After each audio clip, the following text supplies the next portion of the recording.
Good day, honorable members. I assume we are ready to start. As many? The chair recognizes the honorable member for Long Island. Mr. Deputy, I thank you for acknowledgement.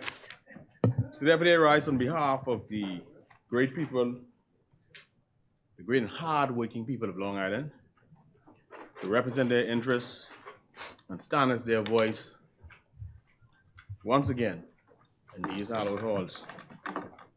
Mr. Deputy, it is an honor and a privilege to serve the interests of my home people, the people from whence I came. Mr. Deputy, I begin by extending condolences to the family of Mr. Eddie Burrows of Deadman's Key, Long Island. Mr. Burrows was a great supporter and someone who I always looked forward to seeing. He was, as we say, one way all the time. To his daughter, Rima Martin, and the entire family, my sympathies. I also wish to extend condolences to the family of Miss Dolores Taylor of Hard Bargain, her children, Curtis Cartwright, Patricia Taylor, Agatha Miller, Lillian Taylor, Gregory Taylor, and Joseph Taylor, and also to the family of Miss Dorothy Miller of McCann's, a phenomenal cook and businesswoman, to her children and her wider family. And then, of course, to the family of Mr. Vincent Wells, his sister Ruth Knowles, and family, and the family of Mr. John Patrick Cartwright of Hamilton's, Long Island, to Lil Pat, and the entire family, I extend my condolences. Mr. Deputy, recently it came to my attention that Mr. Cedric Scott, gentleman who was the honorary consul in LA, Mr. Cedric Scott, the gentleman who was the honorary consul in LA, he was appointed as ambassador to Japan. So I wish to congratulate him on his appointment. No, he's not. Yeah, I went to Thailand in 2019 and he did such a phenomenal job, with assisting, because I went to California. So, Mr. Scott, congratulations. Mr. Speaker, this is an unimaginative budget. It lacks innovation. This is a do-nothing budget. It's a placeholder. This is not a budget worthy of the 50th year of independence. There are no promised or significant highlights. The theme of this budget, Mr. Deputy, should be tax and spend and fees again.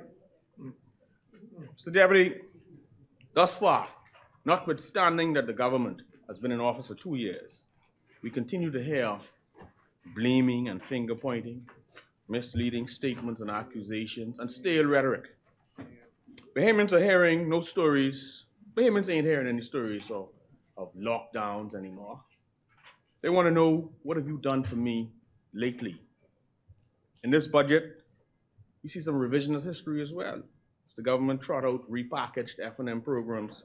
For example, the National Breakfast Program, which was an F&M campaign promise, and the National Food Program.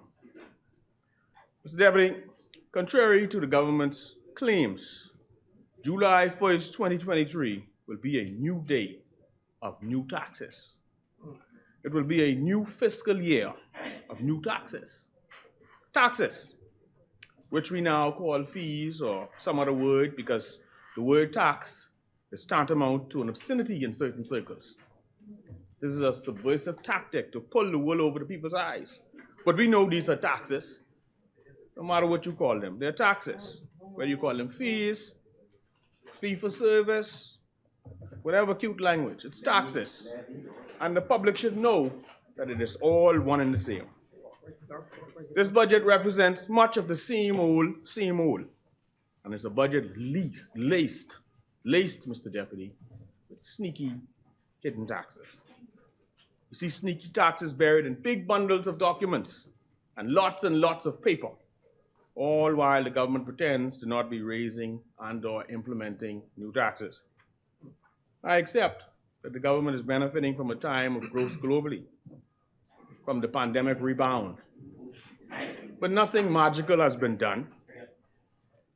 So, Deputy, before I continue, I want to note, though, that I do support the amendment to the Family Island Encouragement Act. I am pleased to see that this is extended to all of the family islands.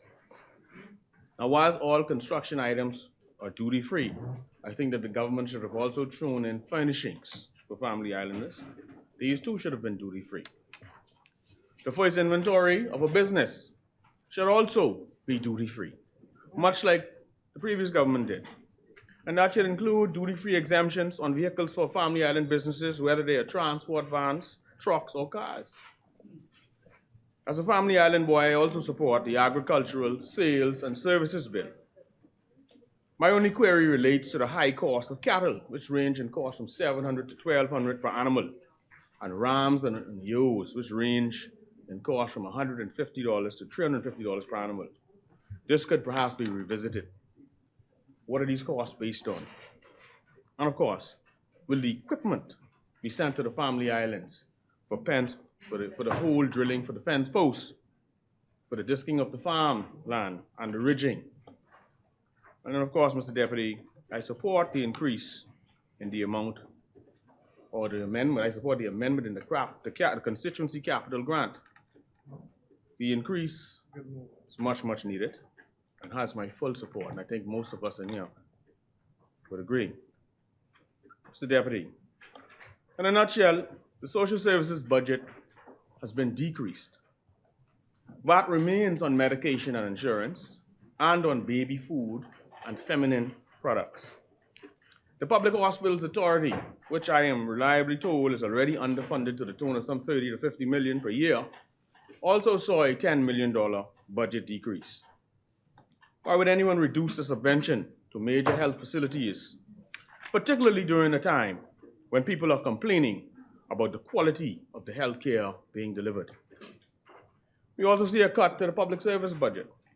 And interestingly, there's a humongous outlay, to some $60 million to pay consultants. Mr. Deputy, how many consultants are in the government today? How many consultant firms? And what are the contract values? What are these people's qualifications? What qualifies them to be a part of a think tank? Are there studies being done? Are there reports being manufactured? What are they consulting on? Will some of the crime consultants' contracts be renewed this fiscal year? What are ambassadors at large? What is that? While we dropping holes and craters in Long Island, 16.1 million is allocated for travel and 5.2 million for revelry. Mr. Deputy, harbor dues are increasing. Port Authority dues are increasing. And let's be real, these fees will impact the cost of imports, whether they are paid by a Bahamian ship or not. And these costs will be passed on to consumers. And now for the second year in a row, we see increases to the road traffic fees. We now hear of a new $50 fee for a so-called license record. Mr. Deputy, I have repeatedly questioned why VAT is charged on customs duties. Why tax a tax? This is double taxation. Why continue to put that burden in the backs of the public? Customs with VAT on top is simply wrong and onerous on the backs of the public. How is it fair to pay 45% for customs in some instances, then another 10% for VAT on the 45%, and then customs fees, and then environmental fees, environmental levies? And this does not include shipping and transport fees, or even the broker's costs. Moreover, Mr. Deputy, why are customs trucking and daily storage rates so excessively high? Mr. Deputy, this budget sees increases to passenger taxes. Inter-island travel is far too expensive as is. It costs less to travel to the United States in some instances than to travel to some of our family islands. What are the grounds for these increasing taxes? And how will these fees dampen air traffic into the islands? How will they impact tourism? Both tourists and residents will be hit by these taxes. Your plane tickets will now increase Bahamians yet again. And it's already super expensive to fly within the Bahamas.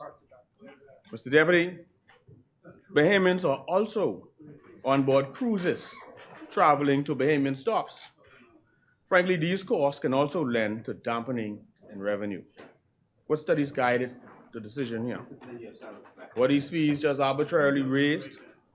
Has the Caribbean Tourism Organization been involved? Was there any consultation undertaken with the Florida Cruise Line Association? Has there been proper consultation with all the stakeholders? Would this lend to continued growth in the industry? They say no taxes. But what is this? Mr. Deputy, this tax will impact Bahamians, their travel, and local businesses that are involved in the industry. With this budget, we are seeing an increase in the cap relative to how much taxes condominium hotels are liable for. Let's be real, this too is a tax increase, and Bahamians also own condominium hotels. So who says that taxes are less offensive if foreigners are the only ones being taxed? Why does the government believe that? Let's be real. These particular taxes will directly and indirectly impact Bahamian families and businesses. The wider economy will be impacted. Mr. Deputy, the VAT amendments appear to be going after vacation home rentals. The law is now being changed to make VAT payable on rentals whether they are on a website or not. And anyone making more than $100,000 per year must mandatorily register. Contrary to the government's claim of no new taxes, this will affect local travel, and this will directly affect Bahamians. In recent months, the government encouraged Bahamians to register their rentals. In hindsight, that was clearly in an effort to tax you. Mr. Deputy, the previous position was that the VAT would be paid by Airbnb to the government via its platform. Now the responsibility for payment will be on the individual owner. So this is yet another burden that will be added to people trying to have a side hustle to pay their real property tax or mortgage or their children's college fees. What's more, the Department of Inland Revenue will now have to take on the difficult task of going after every individual owner of vacation rentals for them to become compliant when websites like Airbnb were the large taxpayer, and they would take the funds up front and then pay the government. More red tape, more bureaucracy, and yet another attempt at hiding a direct tax on small business people trying to make a living. Here again, the government is reaching into your pockets and disincentivizing Bahamians. Tax and spend and fees again. Mr. Deputy, will there be a back-to-school VAT holiday and a hurricane preparation VAT holiday? We are right now in hurricane season and back to school is coming up. We haven't heard anything about that. Will those holidays happen, those tax holidays? We've all seen the warnings from the Department of Inland Revenue in the newspapers, threatening to seize and sell off people's properties with tax arrears or to seize the bank accounts of businesses. I think that the Department of Inland Revenue must rethink those approaches and implement a more humane approach that perhaps over time could arrive at the point where they are now. But certainly, they should not be employed as an immediate action.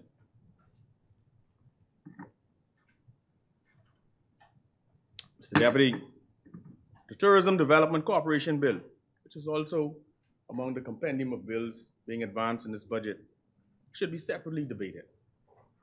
It is quite detailed and should not be subsumed under this budget. Interestingly though, this bill now introduces a tourism development fee, an additional tax that must now be paid, Mr. Deputy, another tax. So, Mr. Deputy, the Business License Bill, which would enact a new Business License Act, appears, in my estimation, to give the Financial Secretary, that is the office itself, as opposed to the person, far too much power. This ascribes judicial powers to the Financial Secretary. In such a small society, where many such appointments are political in nature, how are persons guaranteed fairness and a fair process? A bipartisan approach should be taken to that, or even the appointment of that office. What's more, Bahamians seeking to start a business will now have to apply get this, in writing to reserve their business name or even to change the business name. And guess what? You will even now have to pay a $25 fee to reserve your trading name. Previously, as it relates to persons just seeking, that was reserved for just companies. But previously now, for those who were just seeking a business license or trading name, that was free. More slick taxes and red tape that deepens bureaucracy and does not create a business-friendly environment. Mr. Deputy, who will make up the Tax Appeal Commission? Not political appointees, right? The implication of Section 17E of the new Business License, or the proposed Business License Act, the bill, is that a business person owing tax, but you could infer this, but this person, let's say, is experiencing some financial challenges, would not be able to operate or get a new business license without paying all of the outstanding fees owed. This is not friendly to business or to the poor. How does this budget lend to the ease of doing business in the Bahamas? Mr. Deputy, given the commentary of some in here and elsewhere, one must be careful that some aspects of this budget and the accompanying bills are not seen as being openly discriminatory and anti-foreign direct investment. With all these increases and slick taxes to meet its budget projections, this New Day government seems fully prepared to drive the middle class into poverty, knowing full well that it's the middle class that drives and grows the economy. Mr. Deputy, we often listened as this New Day government demonized the former administration for increasing VAT and warned the country that if the FNM was re-elected, that there would be more taxes and increases in taxes. And here we have the New Day government doing what they warned the Bahamas about the FNM, increasing taxes unrelentingly at each and every chance they get. Mr. Deputy, yes, it is a new day, but is it a better day? No, sir. Let's be real. The government has admitted that they collected $110 million in VAT over the last fiscal year. More dollars. Well, that is in large part from their taxing of the poor on breadbasket items. How else do you reduce VAT to 10%, but still collect more money than when it was at 12%? Mr. Deputy, given the budget communication and the pronouncements about Long Island, it is clear that Long Island was more prosperous under the Minister administration during COVID in 2020 and 2021 than under the New Day government. I'll comment to that. Shockingly, Long Island's GDP growth declined by 10% in 2022 than where it was in the previous year, 2021. We ensured Long Island's care and sustainability even during the time of COVID, and certainly before. Mr. Deputy, we have lots of work. We had lots of work going on in Long Island. Lots of work was projected for Long Island. We had waterworks to begin in North End, Long Island, at the time of the election. We had gained the approvals from the independent engineering consultants in Jamaica. The field work was already done, and we were awaiting final sign-off from the Caribbean Development Bank for issuance of tender documents. These works appear to have been completely scuttled and the monies redirected elsewhere. Mr. Deputy, the Long Island International Airport had been tendered. The bids and determinations were made. All the groundwork was done, from the surveys, the architectural renderings, to the environmental impact assessment report, to other technical plans. We have heard nothing about the process since. And then there were plans to incrementally repave and build roads in Long Island. All these projects would have spurred on the economy and kept things afloat. During our time in office, we embarked upon various infrastructural undertakings, from major waterworks to roadworks, to bridges, to bus shelters, to school repairs, and other building repairs, and various other projects. What's more, folks were making a good salary, and spending all or part of it right in Long Island. So, Mr. Deputy, yes, the economic contraction is due to the PLP government, its policies, the stoppage of work that was happening or earmarked for Long Island. That work was resulting in house rentals, more people buying food at stores and patronizing restaurants, car rentals, and various local expenses. The locals had job opportunities and could rent their buildings and homes, could provide food for their tables, could provide food for the workers. Many of them had jobs too. We had a lot of work going on in Long Island. When the work stopped, so did the jobs. Had the projects that we had lined up gone through and been continued, when the government changed, as opposed to being stopped, reviewed, and canceled, Long Island's economy would have grown by perhaps 20 to 25%. This government has been disastrous for the Family Islands. We've now been told of the 2022 decline in GDP for Long Island, and that 7 other Family Islands, Grand Bahama, Abaco, Miguana, Inagua, Crooked Island, Acklands, and Eleuthera, all saw a reduction in GDP growth. All saw a reduction in GDP growth under PLP governance. With all this contracting of Family Island economies, the question must be asked, is this government truly Family Island friendly? They won nearly every seat on the Family Islands, yet multiple islands, 7 to be exact, 7 seats here in this instance that they won, have seen an economic decline in the first 18 months, their first 18 months in office. Where are the major investments in Family Island infrastructure? Mr. Deputy, this is most disastrous for my people. These actions and policies have caused a downturn in Long Island. They did that. Mr. Deputy, the government claims that they lowered VAT to 10% to bring relief. But this has really resulted in the pulling of more money out of the pockets of poor Bahamians by putting VAT on breadbasket items and prescription drugs that Bahamians need to survive. Mr. Deputy, the government gave the public the impression that they were lowering VAT for the poor, that they increased the minimum wage to supposedly help the poor. But get this, they then turned around and took it all back by increasing VAT by 100% on breadbasket items, baby formula, insurance, and medicine. And guess what else they do to take it back? They increase road traffic fees.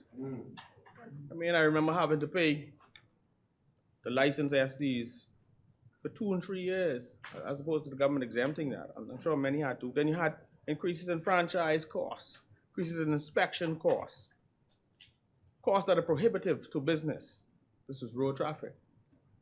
Now they are increasing airline, or applying a tax that will increase in airline and cruise tickets for when you travel. There's increased tax to water sports operators, increased real property taxes.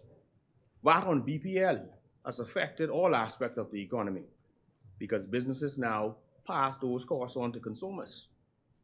And now some Bahamians can hardly keep their light on, and many Bahamians go into bed every night in darkness using candle. Due to the new day PLP, your BPL bill has increased anywhere from 12.12% to 18.45%, depending on your consumption this month. Since the New Day government came to office, there's been a 76.19% increase for fuel under the 800 kilowatt hour fuel usage for those who use under 800 kilowatt hour of power. This New Day is rough, Mr. Deputy.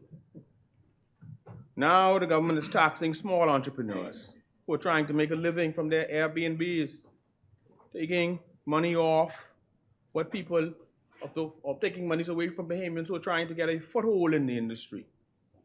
So the hand that give it also took it away. The only thing left for them to do is tax the dead. Mr. Deputy, if the government is cutting the subvention to WSC by 18 million, will that result in WSC having to raise rates to increase revenue? How many, or how will the water bills that come from consolidated water and the other reverse osmosis providers be paid? The New Day government has increased the cost of living in the Bahamas.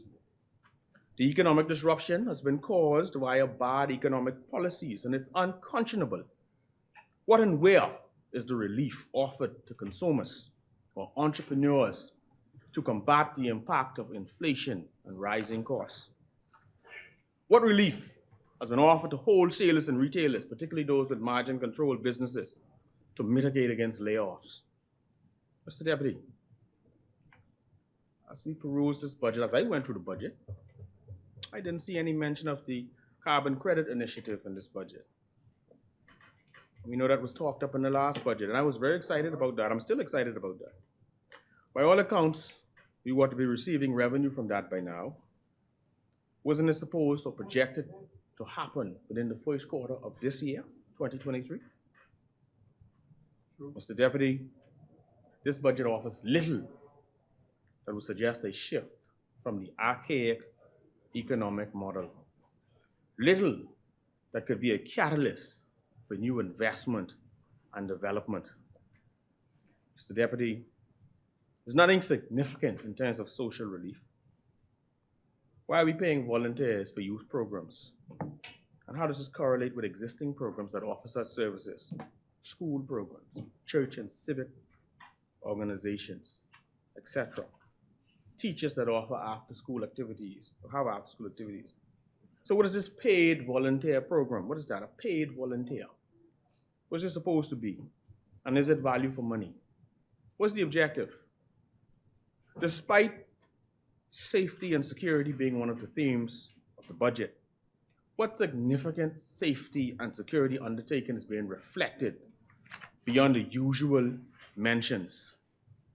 In Tuesday's Tribune, realtors expressed concern over the inconsistency of tax policies. The government now moves to increase fees on land sales from Bahamians to foreigners. Now, VAT is different depending on if one is selling to a Bahamian or if one is selling to a foreigner. Why weren't the stakeholders, the realtors and others in that marketplace, why weren't they consulted beforehand? Why were they in newspapers saying they don't know anything about this, complaining about the tax structure changing every year, the inconsistency in the tax policy? So, Mr. Deputy, there's much to be desired. I also want to say, Mr. Deputy, that I believe that there's a need for greater consumer protection in the Bahamas. More inspectors must be deployed on the ground. There's a need for greater intervention as it relates to bank interest fees. These rates are ridiculous and unacceptable and abusive. I agree. The salaries in the public sector should be evaluated. That's long overdue. Certainly, the current salaries are not equitable. And you know what else, Mr. Deputy? I believe that we should move to implement a national lottery. I'd like to see that. Payments should not be discriminated against in this country as relates to going into casinos. So when I saw Dr. Donnie Johnson's comments, I supported that. I think that that should be seriously considered. I would support that. There should be no discrimination against Bahamians in our own country. But I do see the value of moving towards and implementing a national lottery. Mr. Deputy, as I stated earlier, we have serious economic challenges in Long Island. The economy in Long Island has contracted by 10%, by the government's own admission, due to their policies. Our economy is barely moving. Thank God for fishermen and the fishing industry. Thank God for public service jobs. We need new investment. We need new infrastructure. We need improvement on the infrastructure in Long Island. So, Deputy, in Long Island, you know, when you drive on the roads, you got to play a game of duck a hole or duck a crater. Enough is enough.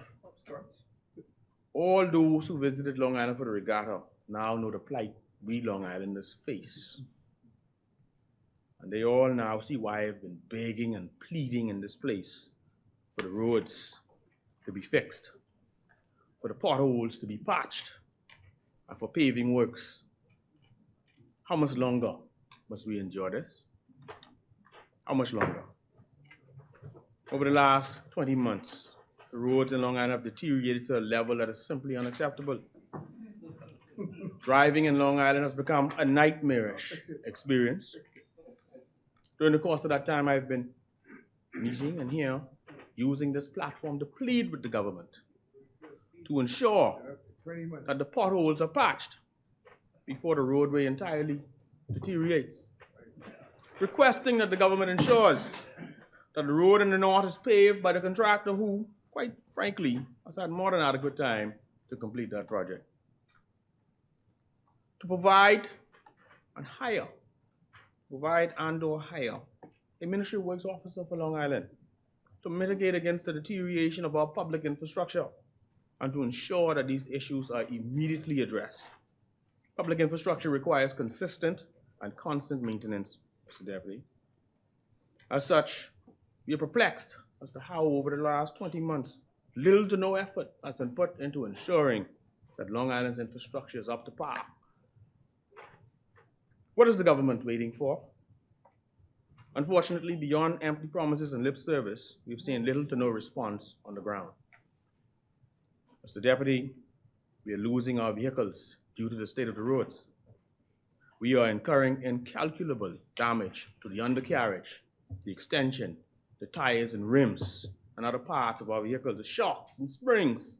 This cannot continue. Every week people send it to Nassau on the mailboat to get tires and other parts for vehicles. Accidents have become commonplace as a result of the state of affairs. The chair recognizes the honorable member for South Beach. Deputy Speaker, I believe the member is being disingenuous with regards to road work and infrastructure in Long Island. The member was on site when the Minister of Works declared and mentioned that there was indeed a contract in the advanced stages with regards for the repair of almost 90 miles of road in Long Island. He also is well aware that there is a contractor involved in Long Island at this present time doing road work. The member must remember that over the last, in the last administration, him being the member for Long Island, he is aware the roads have not deteriorated in 20 months. Those roads have been bad for quite some time. And during the last administration, they struggled to get the road repairs as well. So it's happening. The member must be fair. Please. Thank you, honorable member. You know, Mr. Deputy, my good cousin from South Beach, my good cousin, I know you had to do what you had to do, but the reality is this. The reality is this, Mr. Deputy. The roads have deteriorated over the last 20 months. That's a fact. Ask anybody who lives in Long Island. I can speak to this firsthand, and there are others who can speak to this firsthand. Okay? And announcing road works has nothing to do with the fact that over the last 20 months, there's been little to nothing done, despite my pleas in this place, for road works, for patching to happen in Long Island. Announcing something that is futuristic has nothing to do with now and what was over the last 20 months. And so, Mr. Deputy,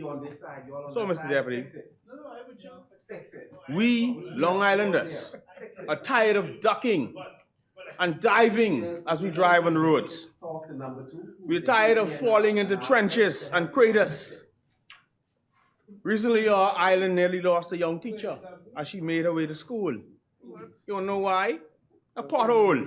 The pothole-laden road, trying to duck and dive, trying to avoid potholes. Does the Ministry of Works still have a hotline for potholes or pot craters? I know that persons were able previously to be compensated for any damage to their vehicles caused by potholes. Is that hotline still existent? Whilst the government thinks it fit to rename a section of the main road, and this is what the member for South Beach was speaking to. Yeah, the road was renamed.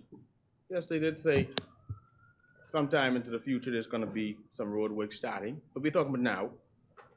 But whilst I think it fit to rename a section of the road, they should also prioritize paving and repairing the road. People got to drive on that road now every day. As a business person in the car rental industry, I know firsthand the great losses and expenses that the state of the roads have caused.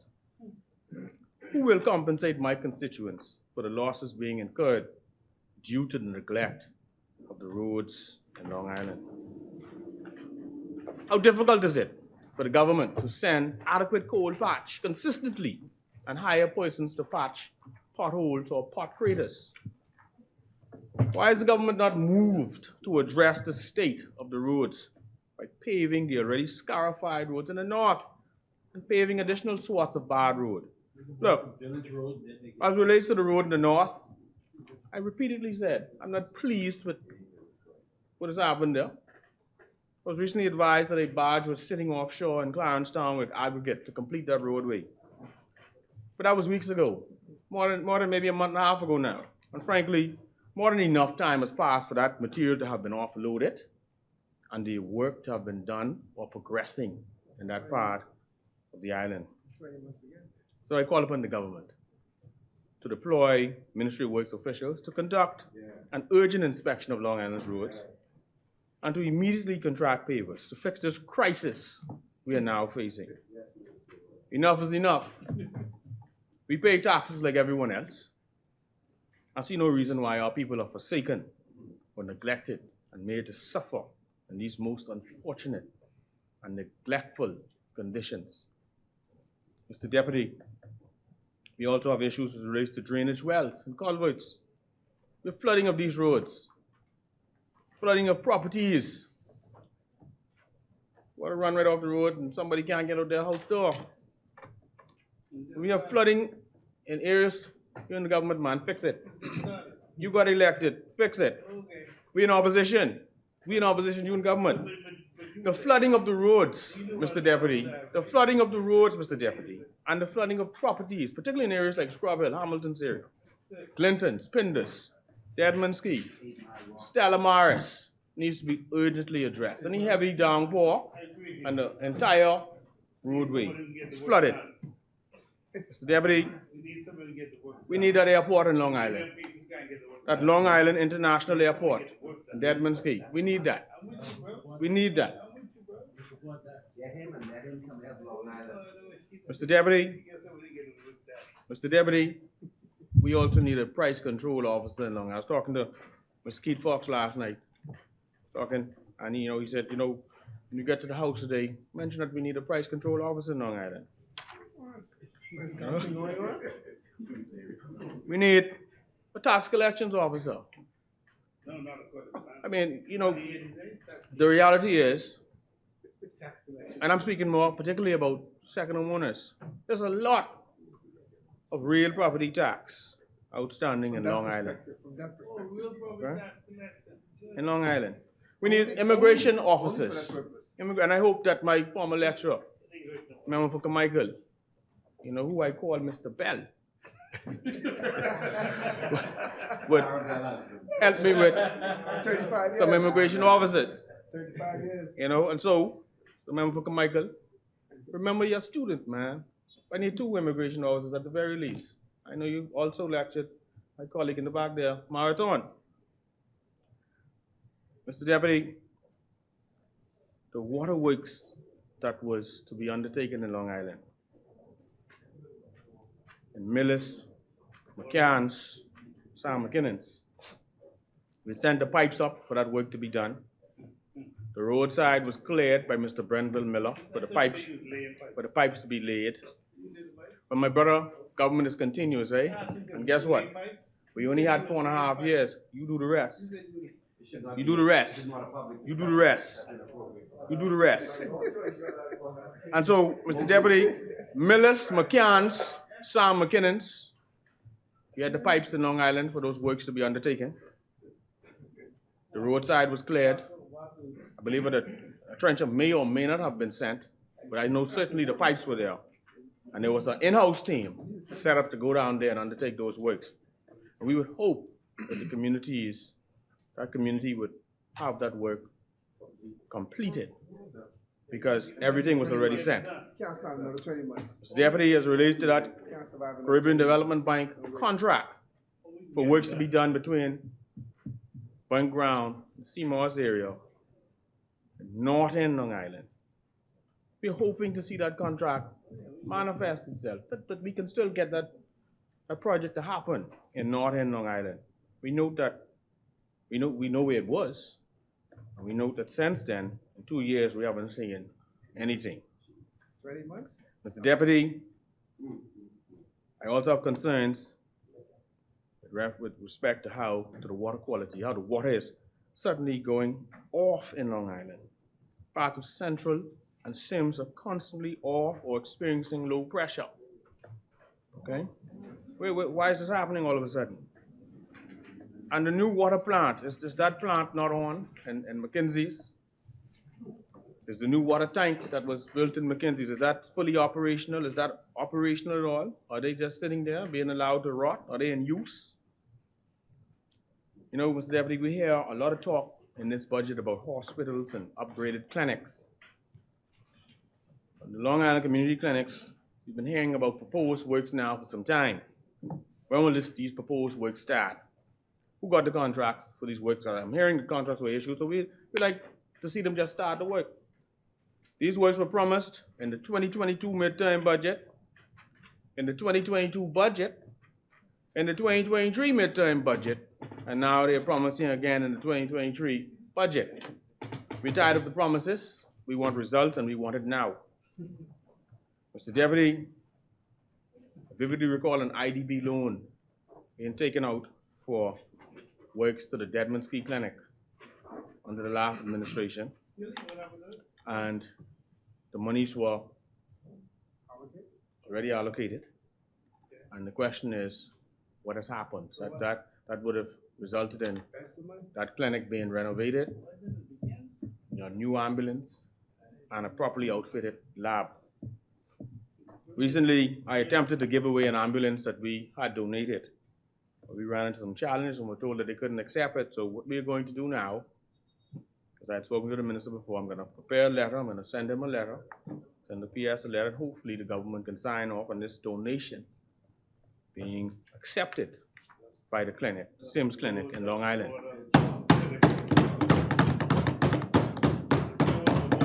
Mr. Deputy, I heard about solarization. Government has a solar program. Government says they're investing some $22 million in solar in the Southern Islands. But you know what I didn't hear? I didn't hear Long Island. Long Island wasn't mentioned.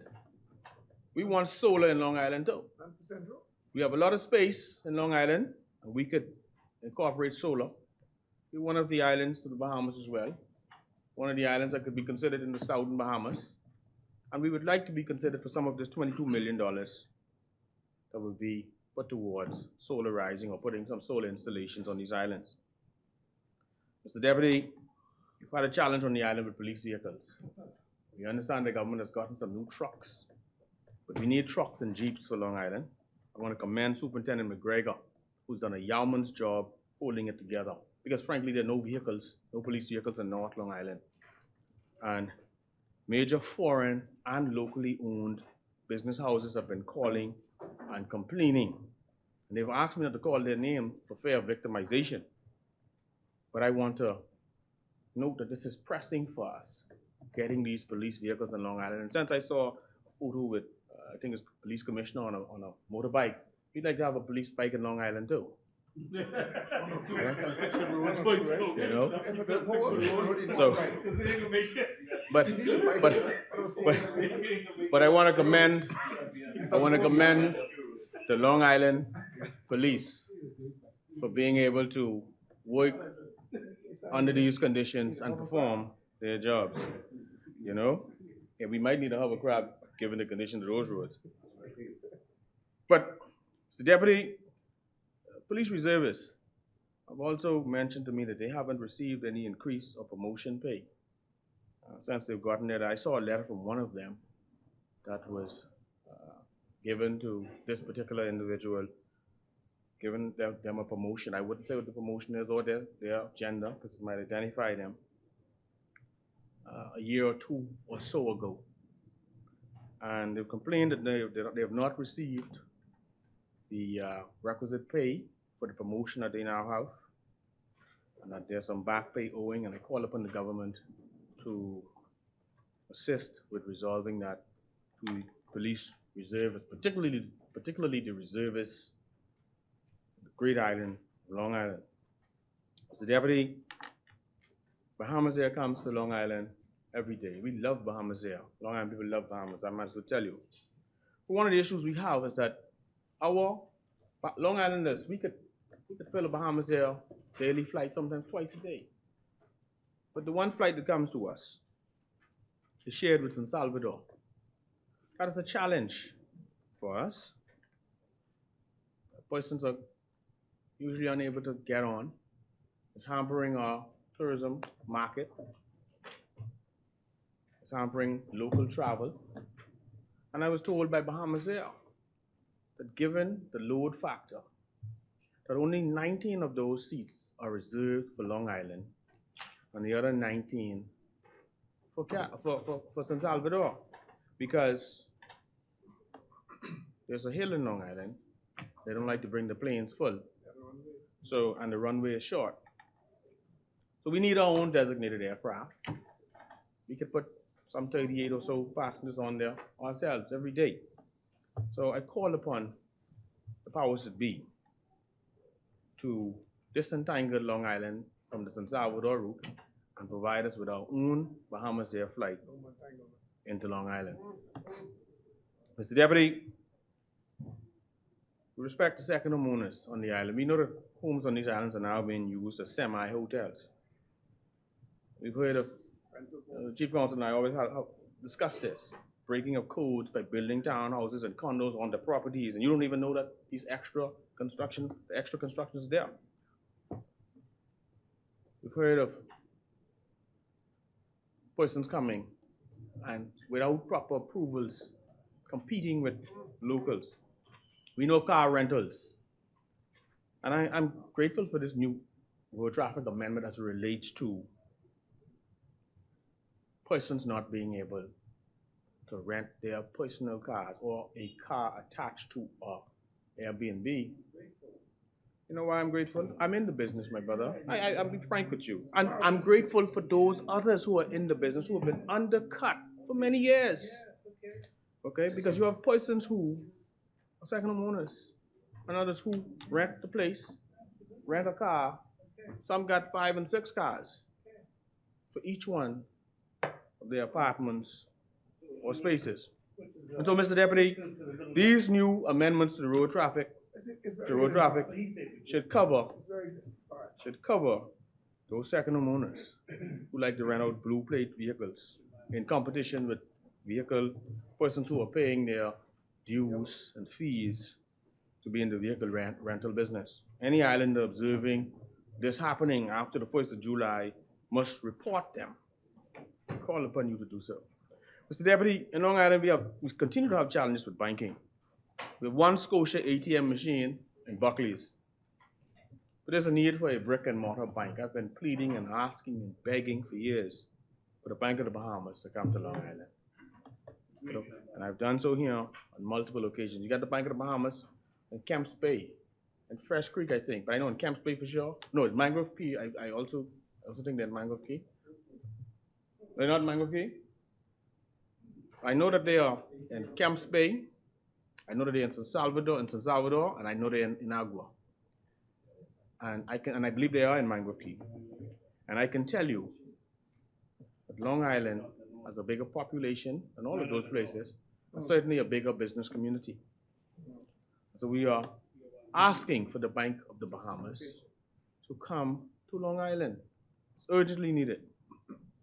I'm also hoping that my good friend and member from Angleston bless me with a special education teacher this year, this new school year, September 2023. because we do have some serious special education challenges and needs on the island. Mr. Deputy,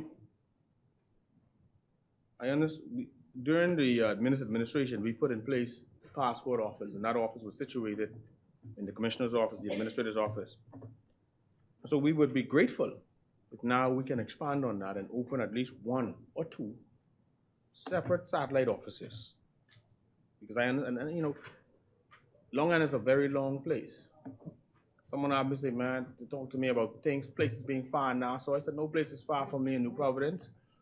It's only the traffic that's the problem. But I'm hopeful that a passport office will be opened in a central location, or maybe two offices, two satellite offices open, one in the south and one in the north, for convenience of the islanders.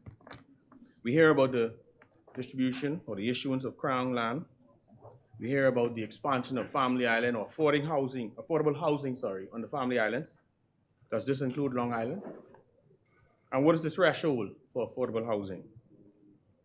Mr. Deputy, I commend the member for South and Central Eleuthera on the proposed Family Islands help desk. Much needed. Let's hope that that can yield the results that we want as Family Islanders. I also commend him for this Golden Yoke program, and I am hopeful that this would be extended to Long Island. My grandfather had a chicken farm, and now at 89 years old, I see him restarting, right? Saw him restarting recently. So he's getting into chicken, you know, but with egg prices now falling, let's ensure that the Golden Yoke program does not go the way of Bartard and the Hatchet Bay farms, etc. Government will have to support farmers with subsidies and to be consistent in supporting a competitive price. We don't want to have a false marketplace either, propped up by tariffs and all of that. We want real competition, and we want farmers to be able to be successful if they are to be a part of this program. So, Deputy, my fishermen have been telling me about sharks, shark attacks, and asking, said, man, you know, what about culling sharks? What about the government thinking to give the fishermen a month or two to go out and hunt sharks, cut back on the numbers? That is something that I think should be considered, you know, because the amount of sharks in the waters of the Bahamas and shark attacks that we are now hearing of, it's a serious issue. Mr. Deputy, some of the infrastructure we need in Long Island, beyond roads, beyond the airport,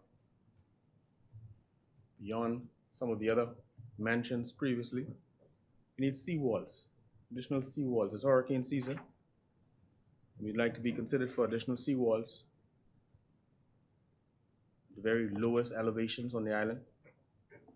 We'd like to see the Clarencetown dock dredged. I think it's important that the dock is dredged. That same boat that I was mentioning earlier couldn't even come in. And the Clarencetown dock is perhaps, and that's on the ocean side, that's the dock that takes a lot of the heavy traffic. So I think there should be some dredging in that harbor to allow for larger boats to come in with greater ease. Mr. Deputy, we're also looking forward to being able to get some parks, some green spaces on the island. You know, I'm going to install two Wi-Fi, solarized Wi-Fi installations that were purchased from the constituency fund at the Salt Pond Park. And I want to thank the Long Islanders Association for being generous and allowing me to use that site, as well as the Clarencetown Park. Now those installations will provide light, but also free Wi-Fi to anyone using the park. And we only call these places parks, but these are not really parks. It's just an open space that, in the case of Clarencetown, is used for sports.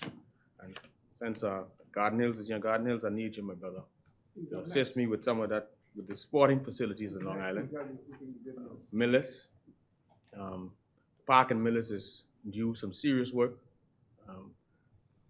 You know, that is where we play softball and baseball.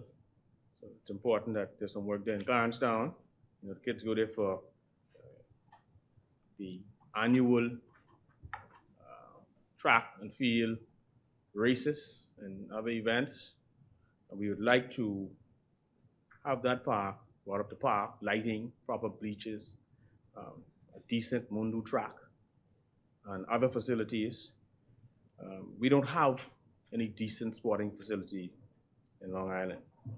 And you know, I don't mean to sound greedy, but South Andrews got a gymnasium, so we want one too. Okay? We'll take it all. Huh? That's right. That's right. So so come down to Long Island. We like a gym too. Okay? We like a gym on Long Island, anywhere on Long Island, once it's on Long Island. And so, Mr. Deputy, in closing, sadly in this budget here, we see the promise and the prospect of more taxes, or should I say fees? Which one is a better word? Or should I say levies? We see threats on collections. We see more bureaucratic red tape. And we see more difficult to do business initiatives. And Mr. Deputy, with those few words, Long Island rests. Thank you, Honorable Member. As many? The chair recognizes the Honorable Member for Garden Hills.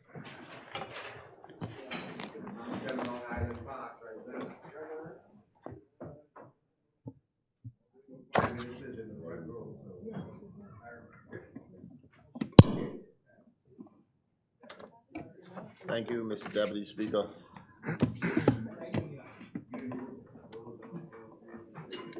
Mr. Deputy Speaker,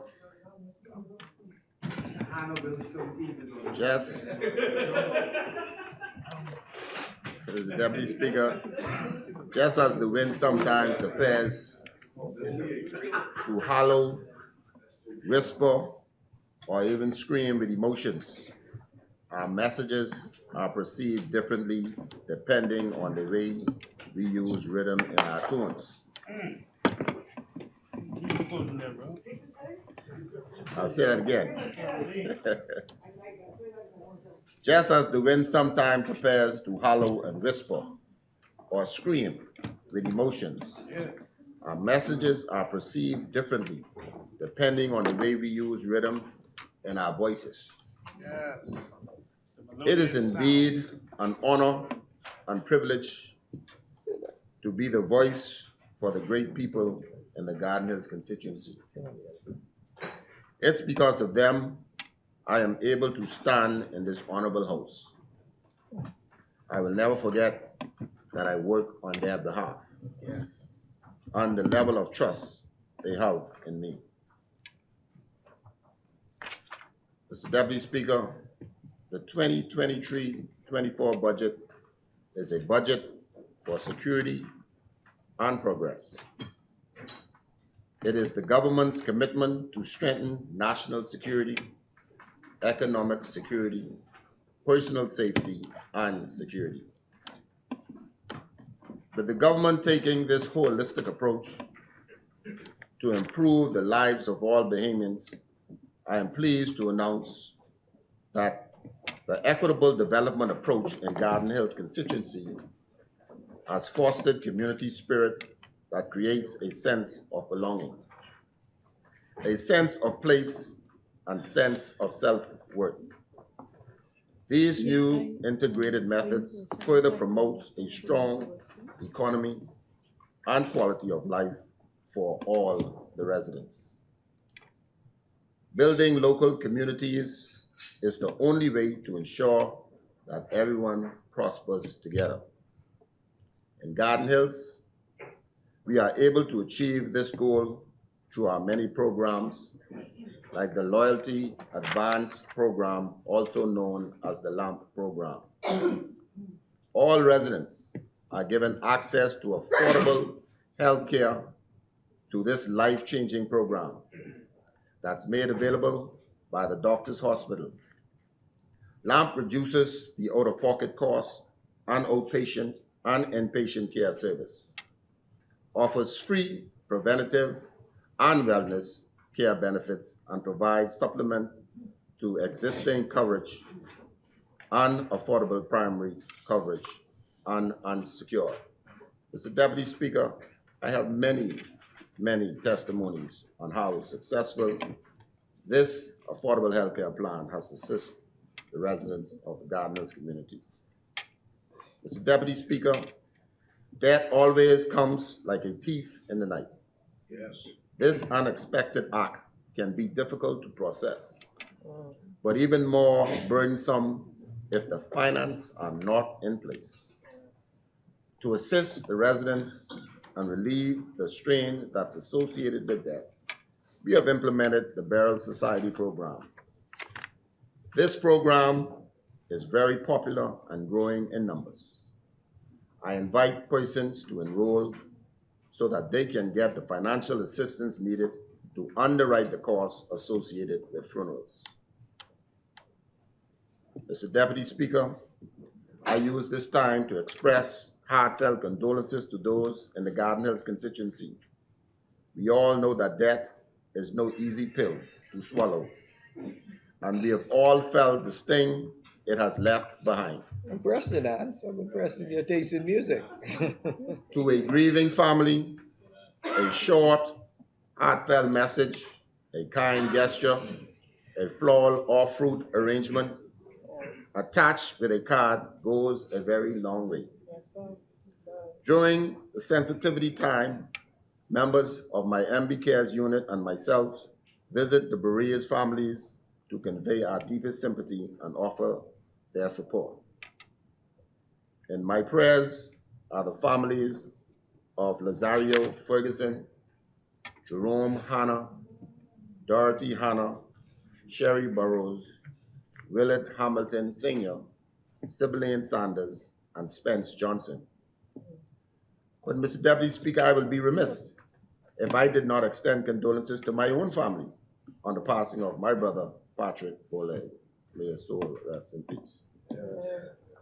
I extend get well wishes to the sick and the shut-in the various communities, especially Eloise Gilcott and members of the Curtis and Simmons family. Mr. Deputy Speaker, we are honored to honor the oldest mother in each of the 12 polling divisions in the Garden Hills constituency during the month of May on Mother's Day. A Mother's Day luncheon was held at the Christ King Parish Hall. More than 150 mothers attended these festivities, which included a sip and paint. This coming Saturday, we will host the Father's Day to an annual grill and chill on the Garden Hills Park and Garden Hills number 2 between the hours of 4 and 7 p.m. And Mr. Deputy Speaker, I would like to take this opportunity right here and now to wish each member of Parliament, each father in the Garden Hills constituency, and of course, the fathers in the Ministry of Youth, Sports and Culture, and by large extension, the fathers in the Commonwealth of the Bahamas, a happy Father's Day. Mr. Deputy Speaker, our Labor of Love program is still going strong, as well as our school tours, where we visit the various schools in the constituency and shower those teachers with love. We have commended our free breakfast program for students within the Bosnian Town and Knowles Drive area. This initiative was in conjunction with the Life Changes Ministries Church.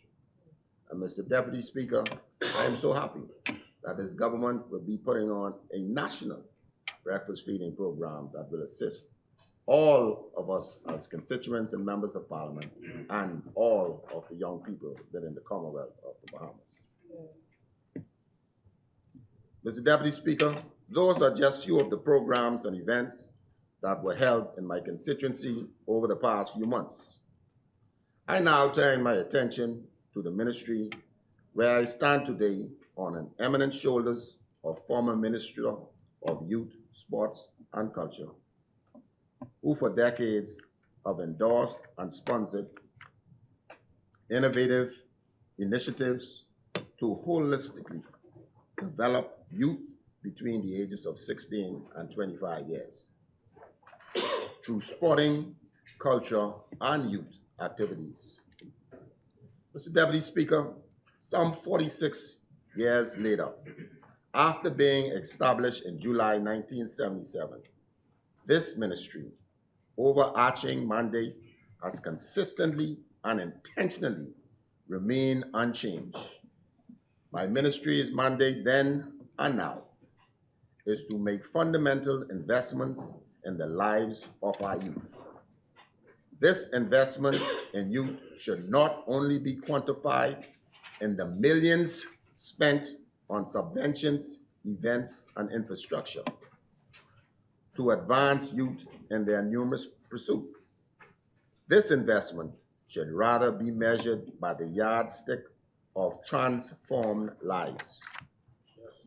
This investment should herald the stories of the thousands of lives that has been capsulated from marginalized communities and obscure backgrounds to national and international prominence. Mr. Deputy Speaker, my mandate as Minister of Youth, Sports, and Culture is sacred. One, and must, we say sacred one, and must not be taken lightly. Because of the well-being of our nation, our youth weighs in the balance. As Minister, I pledge to broaden and not diminish youth access to life-changing opportunities, to create and not destroy avenues to invest in the lives of youth, build bridges, not diversions, to the future for our youth, provide opportunities and not obstacles for youthful legacies to evolve, develop and maintain fair and not discriminating policies to benefit all youth, seek to uplift and not obstruct people and policies, promote and not deny the participation of young people in decision-making, and physical responsibility, where judicially expend and oversee government funds for the benefit of public and not private interests. Mr. Deputy Speaker, I now turn my attention on focus on the investment of youth through the vision of youth. The power of youth is the common wealth for the entire world. I'll say that again. The power of youth is a commonwealth for the entire world. The face of young people are the faces of our past, our present, and our future. Amen. No segment in the society can match the power of idealism, enthusiasm, and courage of the young people. Mr. Deputy Speaker, those words by Indian activist Kalisha Sityathas ring true now more than ever. The task is ours to harness that power that lies within our youth in order that we might see about securing the future of this nation and indeed the world. Amen. For generations to come. You and education speak the same time? The same thing. Mr. Deputy Speaker, the Division of Youth serve as the premier youth development agency in our country. As I would have indicated before, the division serve as the respiratory where facilitation, creation, enhancements, and implementation takes place on a national scale. We always hasten to place a huge emphasis on our partnerships, as this is the lifeblood of all the outstanding work that is done. The acronym TEAM, team, is true. Together, everyone achieves more. Yes. And this is the secret sauce that accounts for the long-standing success of the Division of Youth So at this time, I would like to make it my pleasure to say salute all the partners, the sister ministries and agencies, every stakeholder and vendor, and every youth organization, and hands make light work. And your support certainly help us to meet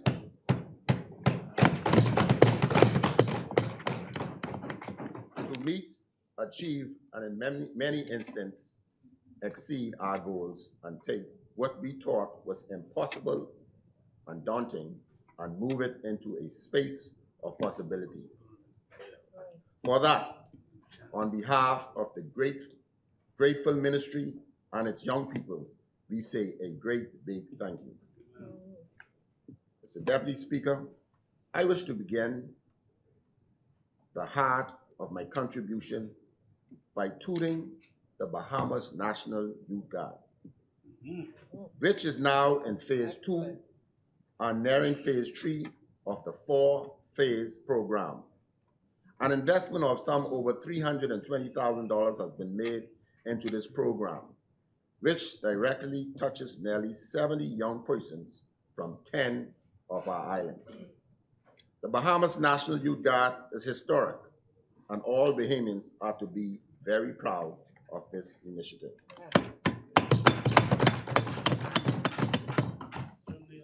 This Davis-led administration is committed to the development, enhancement, advancement of our young people, and this program is just one example of that commitment. The Youth Guard program will ensure that we have generations of young Bahamians who are trained and equipped to be able to assist the country in the event of a national disaster or emergency. Members of the Youth Guard have already begun to immerse themselves by participating in Disaster Preparedness Month that was held in May. They were actively taking part in various seminars and workshops in the area of disaster management, which continues the ongoing training that forms a part of the mandate of the program. Mr. Deputy Speaker, members of the Youth Guard are now at the internship phase of the program. All across our islands are working with our partners, and as referenced at the beginning of this contribution of youth, we say thank you to NEMA, the DRA, Bahamas National Trust, Bahamas Power and Light, Bahamas Red Cross, BAMSI, King is in the building. ZNS, local government offices, and any and all agencies that have welcomed our young people into their establishments. Mr. Deputy Speaker, the 2023 Atlantic hurricane season is upon us, and it gives me great pleasure to formally announce that the Bahamas National Youth Guard stands ready to assist this country. Yes. It's a new day. The future of the Guard program is bright, and the 2023-2024 budget provides for expansion so we can look forward to a new cohort over the next fiscal year. More information will be provided on the dates of the recruitment, intake, and training exercise. It is important, Mr. Deputy Speaker, to mark these historic times. So I go on record to congratulate all members of the inaugural Bahamas National Youth Guard program. This is a fulfillment of the mandate of the blueprint, which states that we will launch an aggressive campaign to empower Bahamians and create an environment where every Bahamian can thrive. Blueprint of Change, page 15.4. So said, so done. Mr. Deputy Speaker, I am also happy to announce that I was present at the inaugural graduation, where those Youth Guard put on a performance as if they were the Royal Bahamas Police Force or the Royal Bahamas Defense Force Band. Very good. Yes. They perform so well that I'm advised that they too will be a part of the independence celebration in Grand Bahama and will be partaking of that performance. Mr. Deputy Speaker, I now turn my attention to something that has been missing in this country for such a long time, 50 plus years, the National Youth Policy. Yes. This is a policy that has a very rich and long-standing history dating back from the late 80s. And now, I take this opportunity to applaud the former Youth Policy Task Force for their tireless work that was done from 2006 to 2014, when the first draft of the National Youth Policy was presented to the nation and even to this honorable House. We owe the task force a debt of gratitude for the draft youth policy on which we now stand. Mr. Deputy Speaker, the ironic thing is, this draft was placed in the public domain, and every Caribbean country used the Bahamas draft to create their own, and they have all implemented theirs, and we have yet to do so. But that's the past. Yesterday is dead and gone, We can fix it. and tomorrow's out of sight. So today, we will make what needs to happen, happen.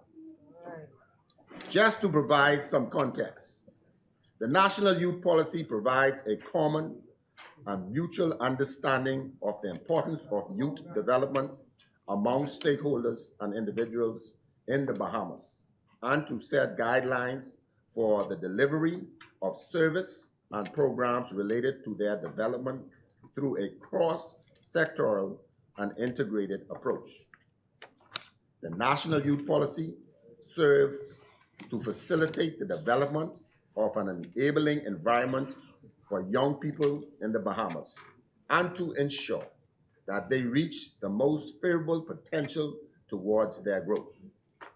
Specifically, Mr. Deputy Speaker, the National Youth Policy seeks to define a common workplace and vision for youth development in the Bahamas, to articulate the roles and responsibilities of young people and youth workers, and to guarantee their personal and national development as model citizens. Mr. Deputy Speaker, to ensure the effective implementation of the National Youth Policy and to create an enabling environment for youth development in the Bahamas, the adoption of this policy must be accompanied by the necessary supplementary institutional framework to support and oversee the process. This supplementary framework consists of a compendium of pro-youth legislation, namely, first, a National Youth Commission Act, which provides for statutory empowered National Youth Commission to replace the present National Youth Advisory Council, whose role would include the implementation of policies, programs, and projects consistent with the National Youth Policy, the regular assessment of National Youth Policy, reviewing and recommending youth-friendly legislation, and advising the government on all matters relating to young people, which will empower the youth to develop their potential for national development. The second piece of legislation is the Bahamas National Youth Council Act, providing for a statutorily empowered and formally recognized National Youth Council, whose role will include regulation and coordination of activities and initiatives relating to youth being undertaken by youth groups, youth-focused community-based organizations, non-governmental organizations, civic and society movements, and other organizations, liaising with other organizations to ensure the youth gain access to resources and services appropriate to their needs and promoting the popularizing the national youth policy and their policies that affect youth. Thirdly, Mr. Deputy Speaker, a National Institute for the Youth Development Act will be proposed. This is a statutorily empowered corporation with an objective of undertaking advanced study and applied research in the field of youth-related activities and to function as a research agency for youth programs, policies, implementations, and strategies. The Institute will also function as a center of documentation, information, and publication pertaining to youth development and provides institutional training for the personal work in the field of youth work. Finally, the National Youth Development Endowment Trust Fund Act will be proposed. This is a statutory empowered endowment trust fund for the purpose of facilitating the establishment of prototype youth development centers and other social facilities and programs to promote the physical, moral, and intellectual enhancement of youth in this Bahamas. Its purpose should also include provision for market service for youth products and services and linkages to micro, small, and medium youth enterprises with large enterprises. These are exciting and celebratory times, and I am pleased to notify that I have already met with the Youth Policy Task Force team that will lead the charge of conducting an in-depth review of the draft youth policy. This task force will conduct a practical, in-person, and theoretical research work to identify the gaps. As stated earlier, this bill was laid in this House before under the former Prime Minister, Mr. Perry Gladstone Christie. You all know what happened. Election came, the bill died, them other fellas had it, nothing happened. That's why I can put it forward now. I got much more time. I with you. Glad you support it. I don't know. The chair recognizes the honorable member for Marco City. Yeah, Mr. Deputy, just so the member was going so well, you know, we've been very supportive of the initiatives that the Ministry of Youth, Sports and Culture has brought forward or continued. But for the sake of completeness, Mr. Deputy, the youth policy has been the youth policy discussion and the delivery of the first youth policy kit is more than 20 years old. In fact, Mr. Deputy, I was the youth spokesperson for the 52 Commonwealth countries, traveling annually multiple times to London, in order to engage in discussions around the youth policy. But I'm just saying, it's more than 25 years. So this issue of the legislation just being laid, I'm saying it has straddled multiple PLP administrations before the legislation, while it was in its initial draft, and it's been advanced. So this, you know, multiple administrations have shared responsibility and not bringing it here. Yeah, Mr. Marco City, yeah, I did say it was there from the 80s, but it never tabled in this House until under the last Perry Christie administration. That's the first time, it was tabled. Yeah. Them fellas down. Them fellas down. Yeah. Them fellas down. Where's it now? It's now in all states. It's in good hands. Hey, I like that. I like that. Good hands now. That's results. Mr. Deputy Speaker, it gives me great pleasure to announce that we will present an updated national youth policy to this honorable House, along with the accompanying legislations in October of this year, to be debated by this honorable House as we celebrate National Youth Month in the 50th anniversary of our country independence. What Claire say? Just results. Just results. Yeah, just results. Mr. Deputy Speaker, youth work is alive and well in our country and on all cylinders are operating at a maximum capacity since the COVID-19 pandemic over the 22-23 fiscal year. We have conducted 3 cycles of youth leaders certification program, 2 in Grand Bahama and 1 in New Providence, with our family islands having virtual access to the training. And now I am pleased to announce that our Grand Bahama office will fully serve the Northern Bahamas, which includes Abaco, Bimini, and the Berry Islands, with the provision of in-person youth leaders certification, simulcast training opportunities. This ensures the standardization of the delivery of the training of youth leaders and equalizing the services delivered to our young people on national level. This program also assists in the formulation of basic concepts, reading the role of youth organization in the country. We are happy to have successfully concluded 2 cohorts of the Job Ready program in New Providence and Grand Bahama. We look forward to exploring opportunities for expansion of these programs to a number of the family islands. The long-standing Fresh Start program is still going and growing very strong, and a cohort is nearing conclusion. As we speak, young people are being prepared for sustainable future in the workforce, and this Davis-led administration is doing all it can to provide the necessary investment in our young people.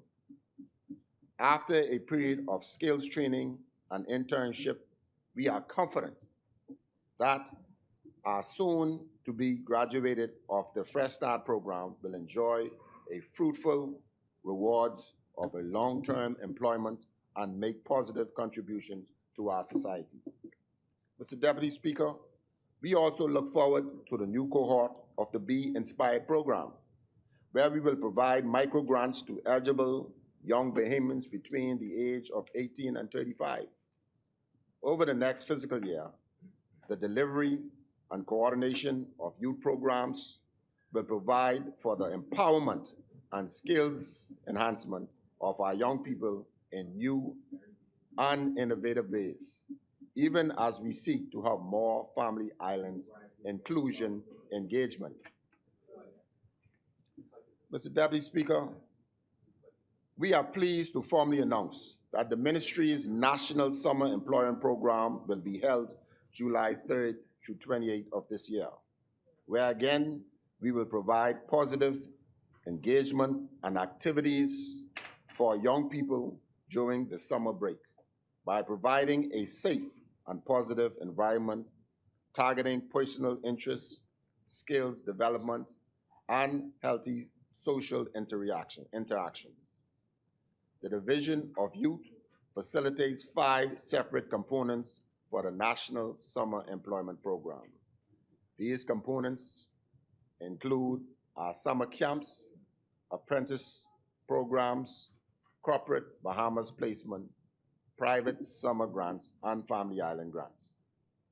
Mr. Deputy Speaker, the National Youth Month for 2023 will be a celebratory one, like no other, as we will take the opportunity to recognize and highlight the contributions and accomplishments of our young people. October, as we are all aware, is the month that is set aside for recognition in the margins of the country's 50th anniversary of independence. The Division of Youth will certainly take the celebrations to the next level as we celebrate young people all across the country in a grand style. Mr. Deputy Speaker, I now move my focus on the investment through youth through the Division of Sports. To be the jewel of the Caribbean is one thing, but to be the envy of the world means that you're in a league on your own. This current status was given to the Bahamas because of this country's impeccable record of hosting major sporting events, the caliber of our athletes who continues to represent us at the highest level and wear the national colors with pride. Our organizational structure extending from sporting bodies, local organization committees, and support, and many contributions given from the many stakeholders. Much can be said about an administration that lends support, but even more will be said about this Davis-led government that makes the necessary investment. It is this government's goal to change the local landscape of sports and be a part of the forever evolving global industry that's emerging. Mr. Deputy Speaker, as a young man growing up, I was taught that charity begins at home and ends abroad. Before we welcome the world to our shores, we must highlight and promote our own. No better way of doing so than to host a multi-sport event, our very own Olympic-style games, the 6th edition of the Bahama Games. These games will be held July 7th through 15, 2023, under the theme, Chances are Challenges for the Courageous. Which island will reign supreme? Will it be Bimini on the Berry Islands, Andros, Exuma, Eleuthera, Abaco, Grand Bahama, Cat Island, Michael, San Salvador, or New Providence?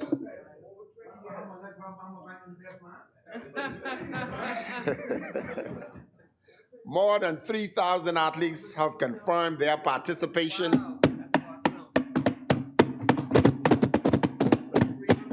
that's awesome. 3,000. And are all set to represent their islands of birth or descendants in battle for a friendly competition. Yeah, it'll be good. The venues for the 9 days competition includes the National Thomas A. Robinson Stadium, the Betty Kenning Kelly Aquatic Center, the Kendall Isaac, Donald Davis, and C.I. Gibson Gymnasium, the National Tennis Center, the Bankers Field, Andre Rogers Baseball Stadium, Roscoe Davies Field, and Montague Beach for the optic sailing and sloop sailing. The Athletes Village are Super Club Breezes and Courtyard Marriott. A cafeteria will also be made available and will be open to all participants, which includes officials and volunteers. The opening ceremony will be held on the 8th of July 2023 at 6:30 p.m. at the National Thomas A. Robinson Stadium. And I invite all Bahamians to come out and experience what true culture is and who we are as a Bahamian. As it is said before, these are our islands, our nation, our games. The Bahama Games Secretariat is putting the finishing touches on the Golden Jubilee Celebration Games. The patrons for this year's games are the Right Honorable Perry Christie, former Prime Minister and National Track and Field athlete, and Mrs. Beverly Wallace Whitfield, a sports enthusiast and philanthropist. We've also identified the chancellors, Mr. Craig Flowers and Dr. William Thompson.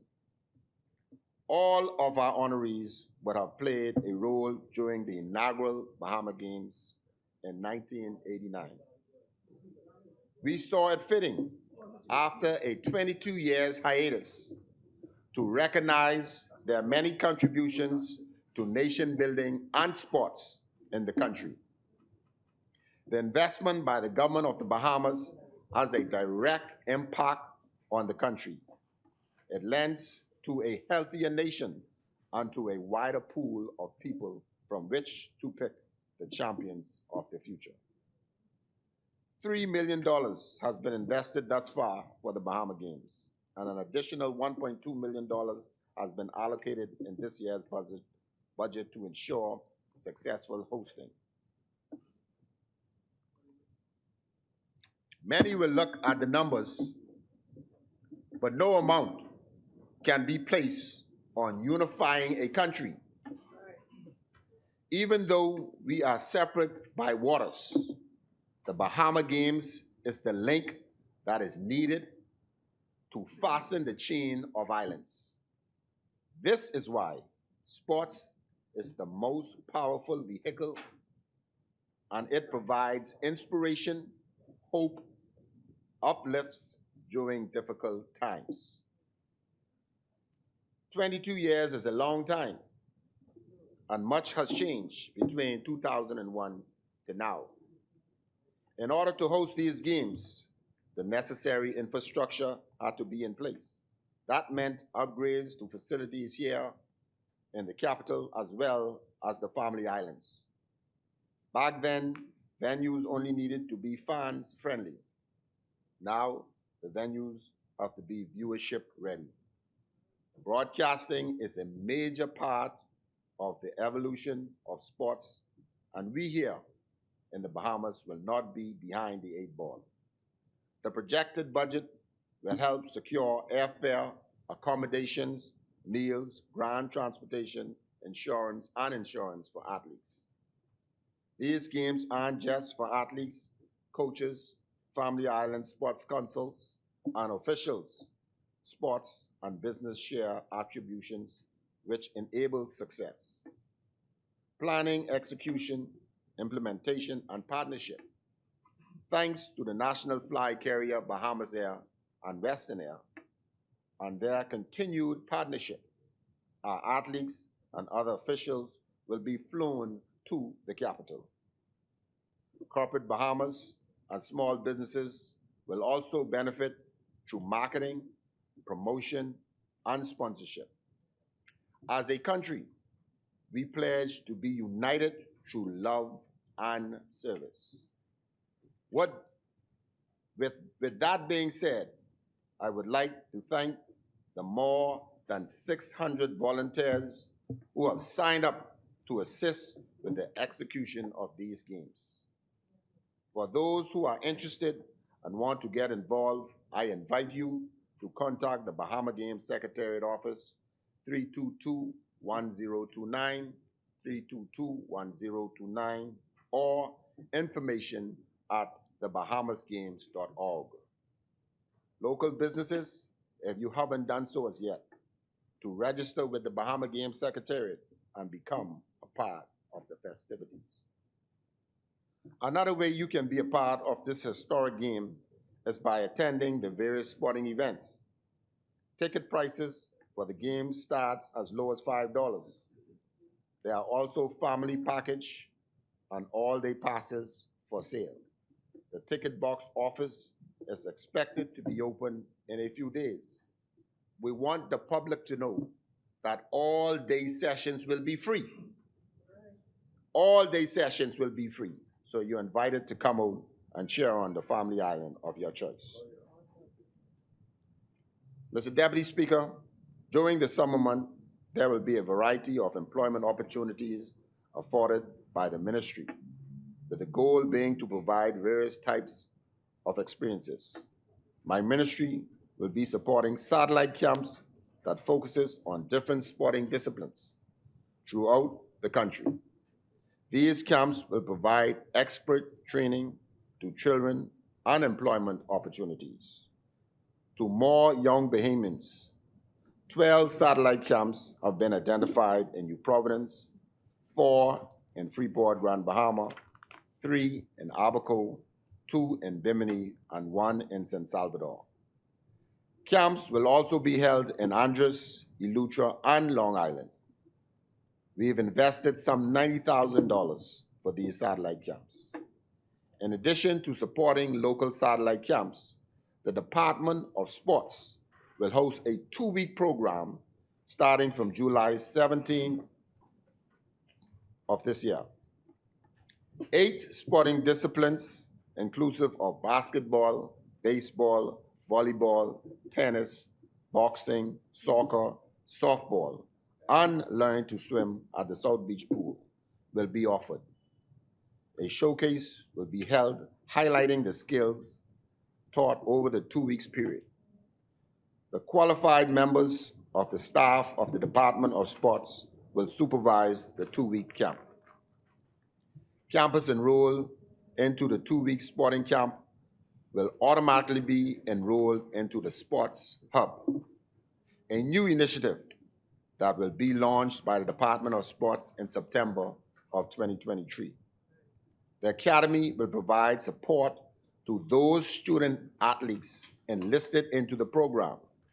The Sports Academy will take on a grassroots approach where young Bahamians from all walks of life can be empowered through sports, bringing about positive and social changes.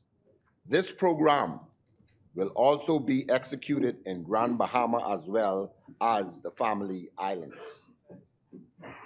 Mr. Deputy Speaker, the ministry wants to create opportunities for young Bahamians to learn and develop skills which will help them to advance in the business of sports. The Career in Sports Internship Program, with acronym CSI, will provide opportunities for high school and college students to gain knowledge and experience in the workplace, which will assist them along their journey. To some, the experience gained will provide inspiration to enter into a new field of study. To others, the program may solidify interest in their current area of study and provide clear understanding of the workplace and what is needed to be successful. I think Central Grand Bahama sent that over here. Every participant will have a different but positive learning experience which can be interjected and utilized in their studies and newly formed career path. Apart from getting the work experience, the interns will collect a weekly salary.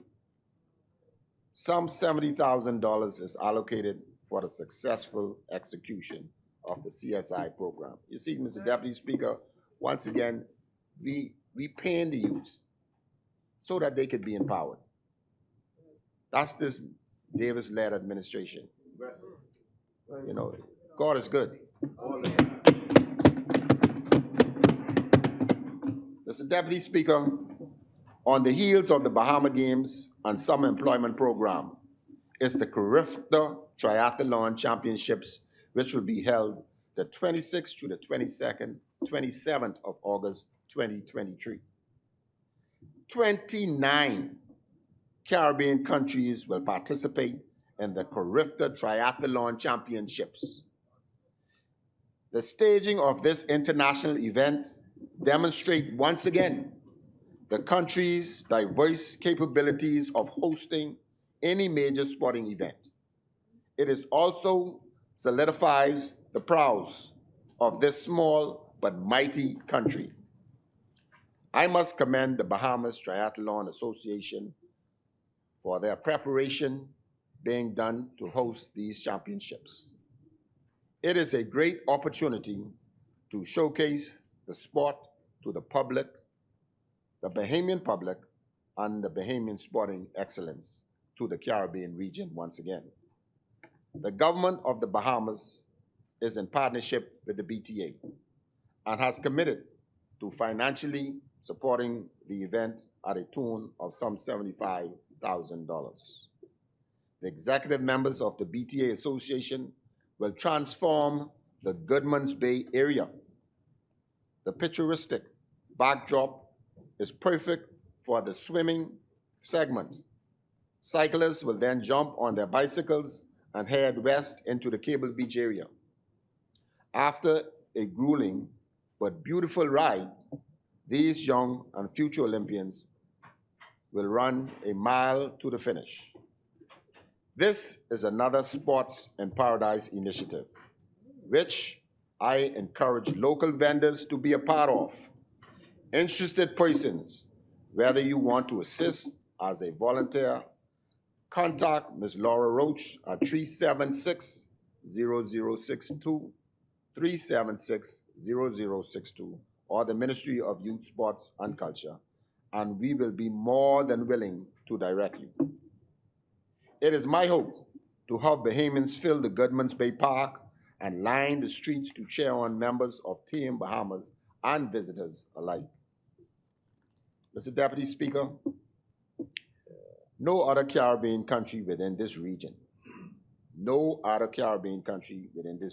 can boast about winning 5 consecutive titles, and no other Caribbean swim titles, and no other Caribbean country can say that they have won 8 championships. In fact, the Bahamas will be the only Caribbean country that can proudly say they have 2 Olympic-sized swimming pools. Our swimmers are making a splash, Mr. Deputy Speaker. Big splash. So it is only fitting that we equip them with the tools they need so they can make waves.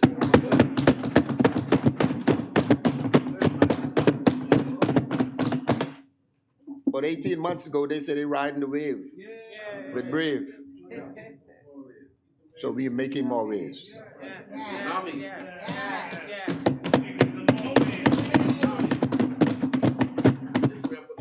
Mr. Deputy Speaker, the government of the Bahamas is committed to putting, Mr. Marco City, I want you to hear me.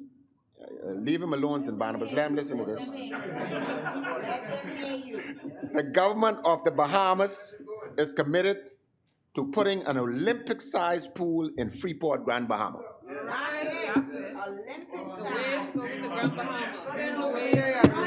Yeah.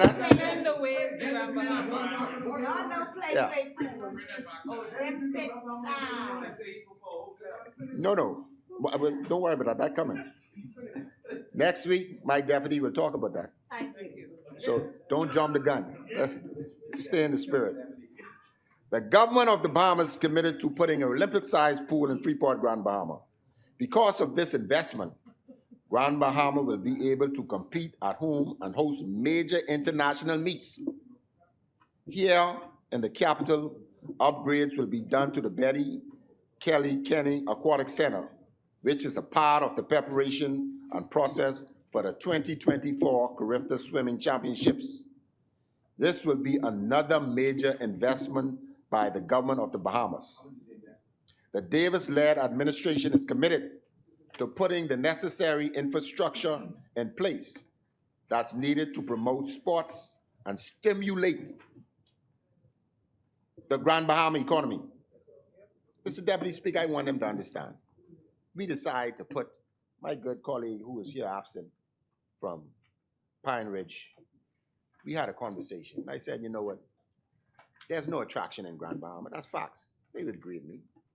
But what we think could sustain tourism attraction in Grand Bahama is if we put the infrastructure, and they say if you build it, they will come.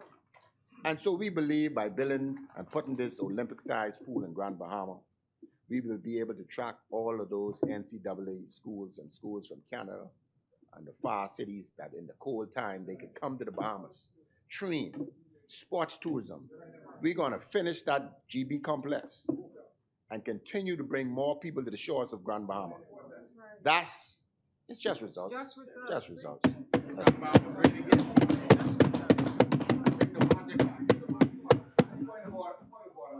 What's Marco City? What's the? The chair recognizes the honorable member for Marco City.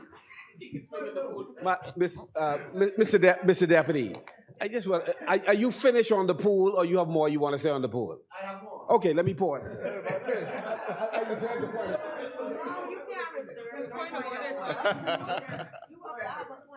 But if I don't have the budget before me, but if you look in the ministry, under the Ministry of Finance, you will see the funding that is there for the pool. Yes, it's there. Which is roughly 700,000. Yeah.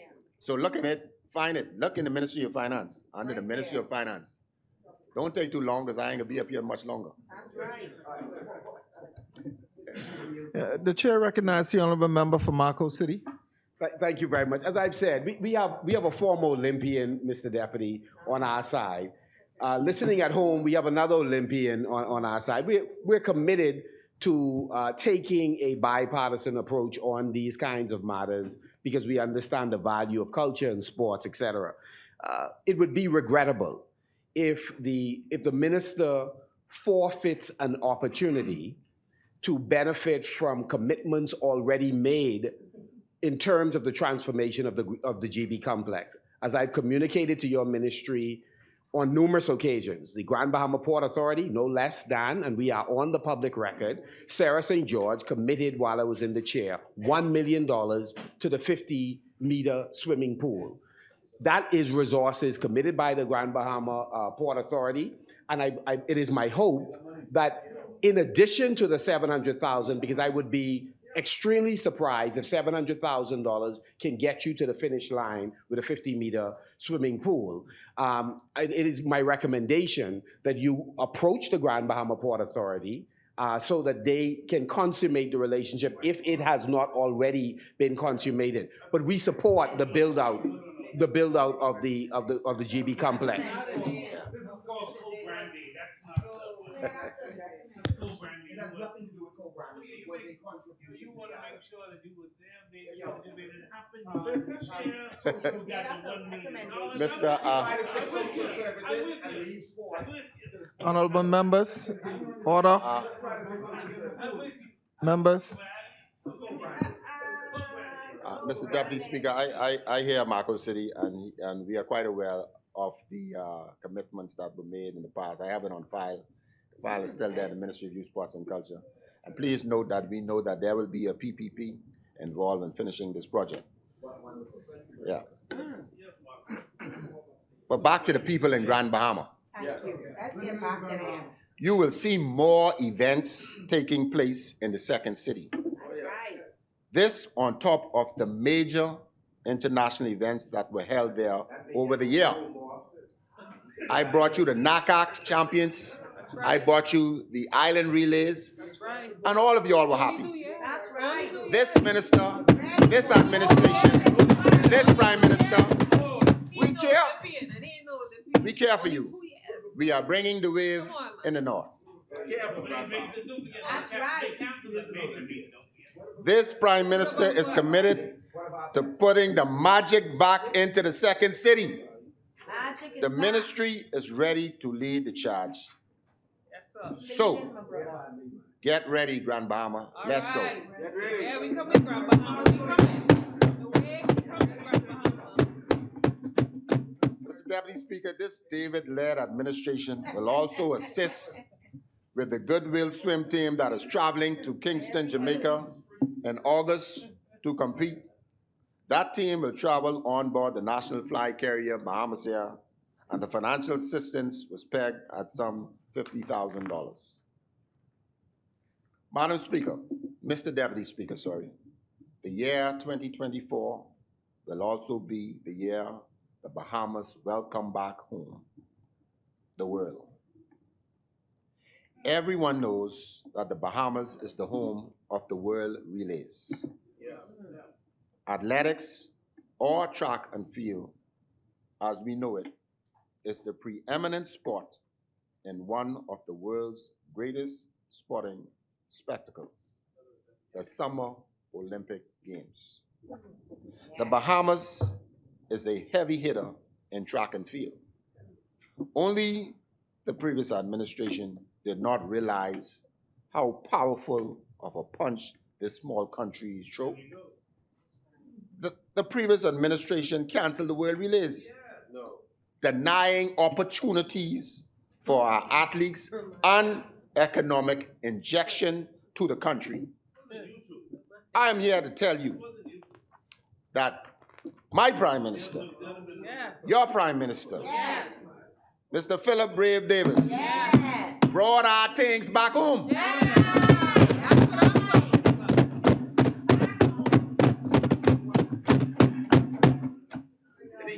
Mr. Deputy Speaker, in May of 2024, this great country of ours will be one of the stops to the road to Paris. Listen to what I'm going to say. We listening, Minister. Come on. Every country that has a relay team that would like to compete in the 2024 Summer Olympic Games will be here in the Bahamas. Let me say that again.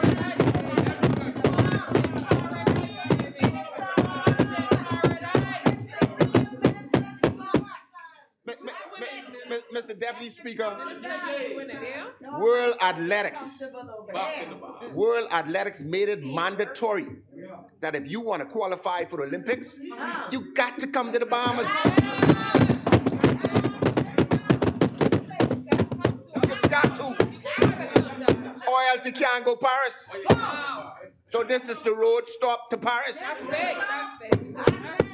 So, Mr. Deputy Speaker, you can imagine the amount of media from around the world, the publicity and exposure that we can bring to this little island of ours. Look at that.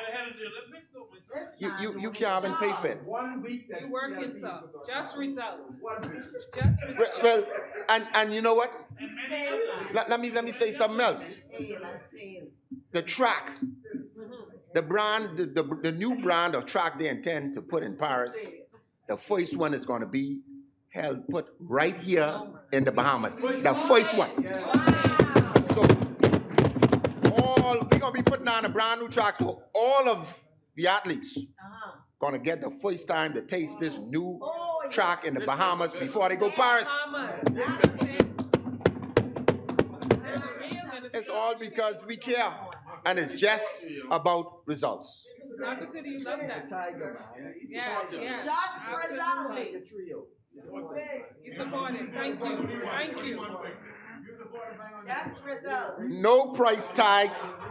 No price tag should be placed on such an event of this magnitude, because the marketing value and the return will be much greater than the dollar value invested by this government of the Bahamas. You can't pay for it, Marco City. It is a price tag, but it's not. It still wouldn't be the value of the results. The Bahamas, its athletes and people, will be on full display all over the world in the months leading up to hosting this event. The rhythmic sound of Jonkanu, the introductions of teams into the stadium, and the colorful backdrop, and the awarding medals immediately after the events were initially done in the Bahamas, then hosted the first 3 editions of the meet, 2014, 2015, and 2017. The other countries adopted this approach. This confirms that the Bahamas, as the world leader in track and field. Another perfect exchange was the first prize, which set the bar for others to follow. Mr. Deputy Speaker, the National Sports Policy was last updated in 2011. Since then, the sporting landscape has evolved numerous of times. It is important that we amend the sports policy to better reflect how sports in the Bahamas should be regulated. We must look to include benefits such as medical and pension for our elite athletes, and federations for our elite athletes, as well as a possible increase to payments for athletes and federations. All of this will be discussed by the stakeholders at the National Conclave in September of this year. In Central Grand Bahama, I expect you to be there. Support us, man. He support us. Sports, We appreciate you, Central Grand Bahama. sports involves seasons. With that in mind, the Department of Sports has created a sports model that will provide more insight to the ever-changing demographics of sports. My ministry will launch the first season of Life After Sports Transition, better known as LAS. You know, we think about these things. A program focused on the importance of planning and preparing for the transition all athletes must take. Very good, very powerful. These lessons must be learned as early as possible, as every athlete's journey is different, and it is never too early to plan ahead. That's right. The first season is designed to educate our collegiate student athletes on the importance of saving and investing, medical care, and legal assistance. These topics are important for young athletes to develop the right mindset so they can not only manage their careers, but begin planning for their careers after sports. Our training, education, coaching, and healthy lifestyle will be better known as TECH. This program will offer young participants an opportunity to learn more about a particular sport, their specific rules, how to officiate the game, the importance of having a balanced meal, and coaching. The program will work in partnership with various federations and associations. At the end of the 3-month course, the participants will receive local certification and will be in position to assist when needed. The program will be taught virtually so persons in the family islands can also participate.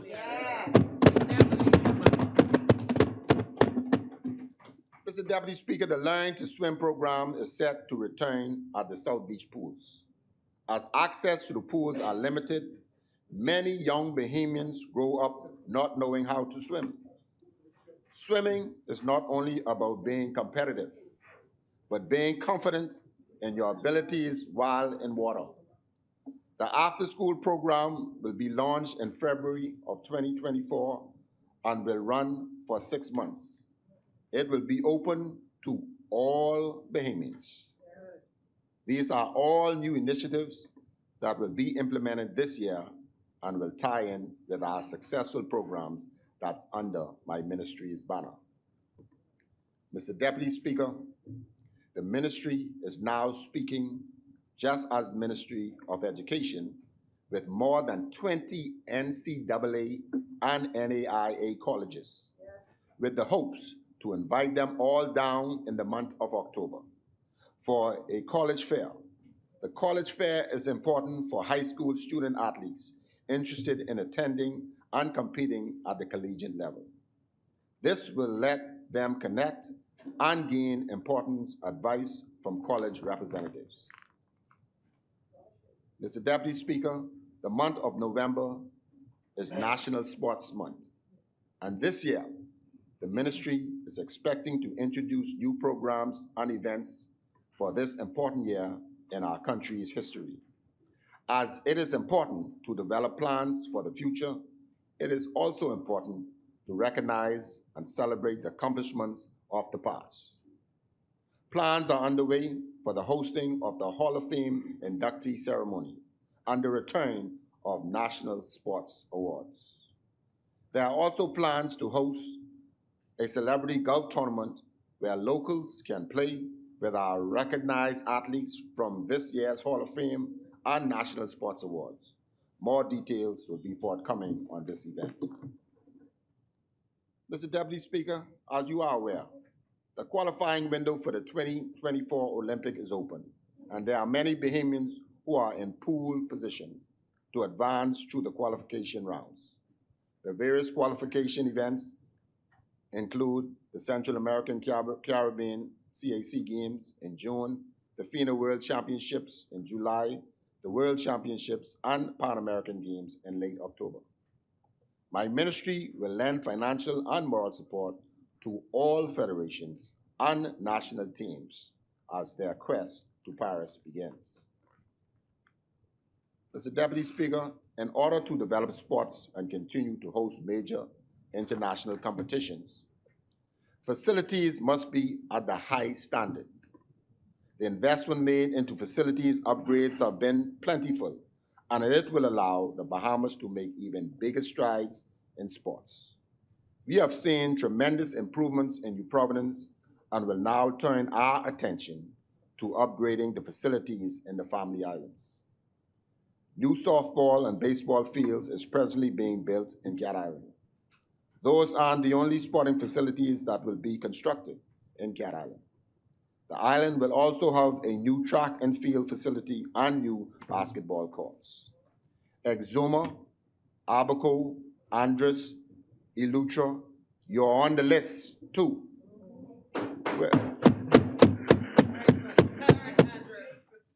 Long Island, we did not forget about you. The upgrades to the facilities in the Family Islands will be done in phases.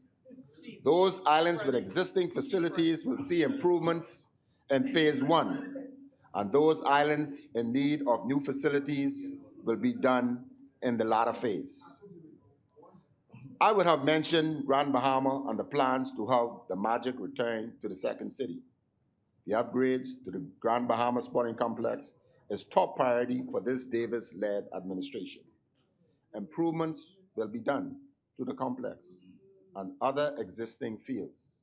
The Grand Bahama sports teams, led by the Deputy Director, Mr. Norris Bain, will also have new sporting and educational programs.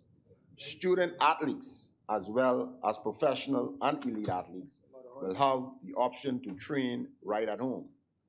That's what the Davis administration is all about.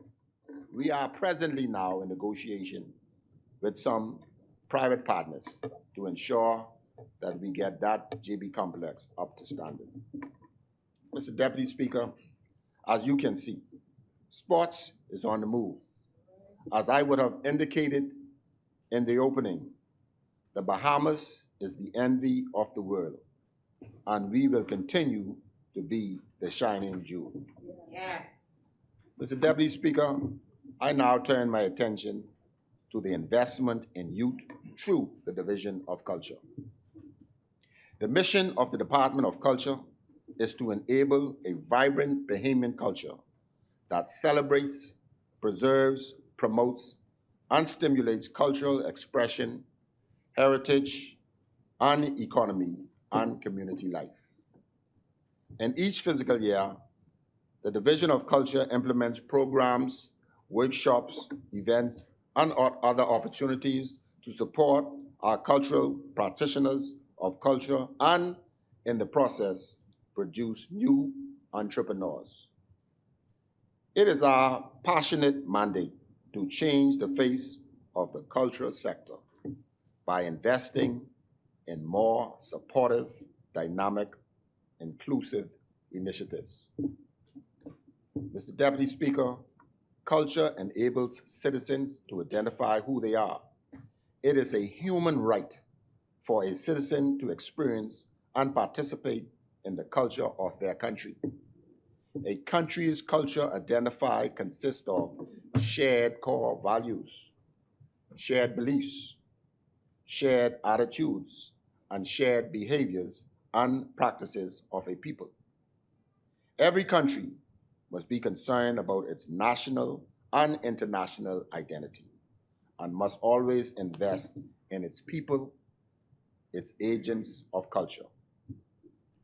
Whether consciously or unconsciously, when people travel, they take their culture with them, and the world recognizes and applauds our citizens. To gain the world's applause, we must be intentionally in honing, promoting, and funding our culture brand to ensure that our culture brand is never tinted or diminished by the negative prevailing influences. Mr. Deputy Speaker, this 2023-2024 budget will allow the Division of Culture to provide additional opportunities for culture exposure, further strengthen capacities with the culture framework, build stronger skill levels and widen knowledge bases, provide more economic opportunities for all creatives, recognize and celebrate our cultural icons, as one is in the place, Mr. King.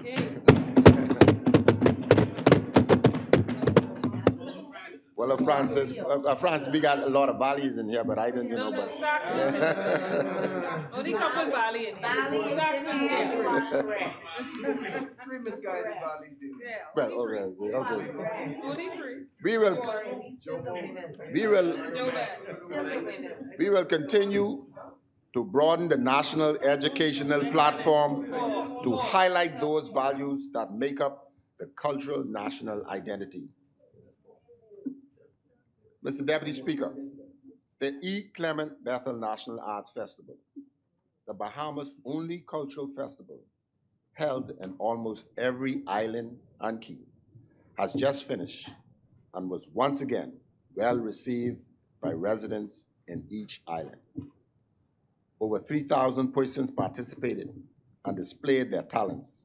In the upcoming months, there will be more performing opportunities for these participants through performances, exposure, and training workshops.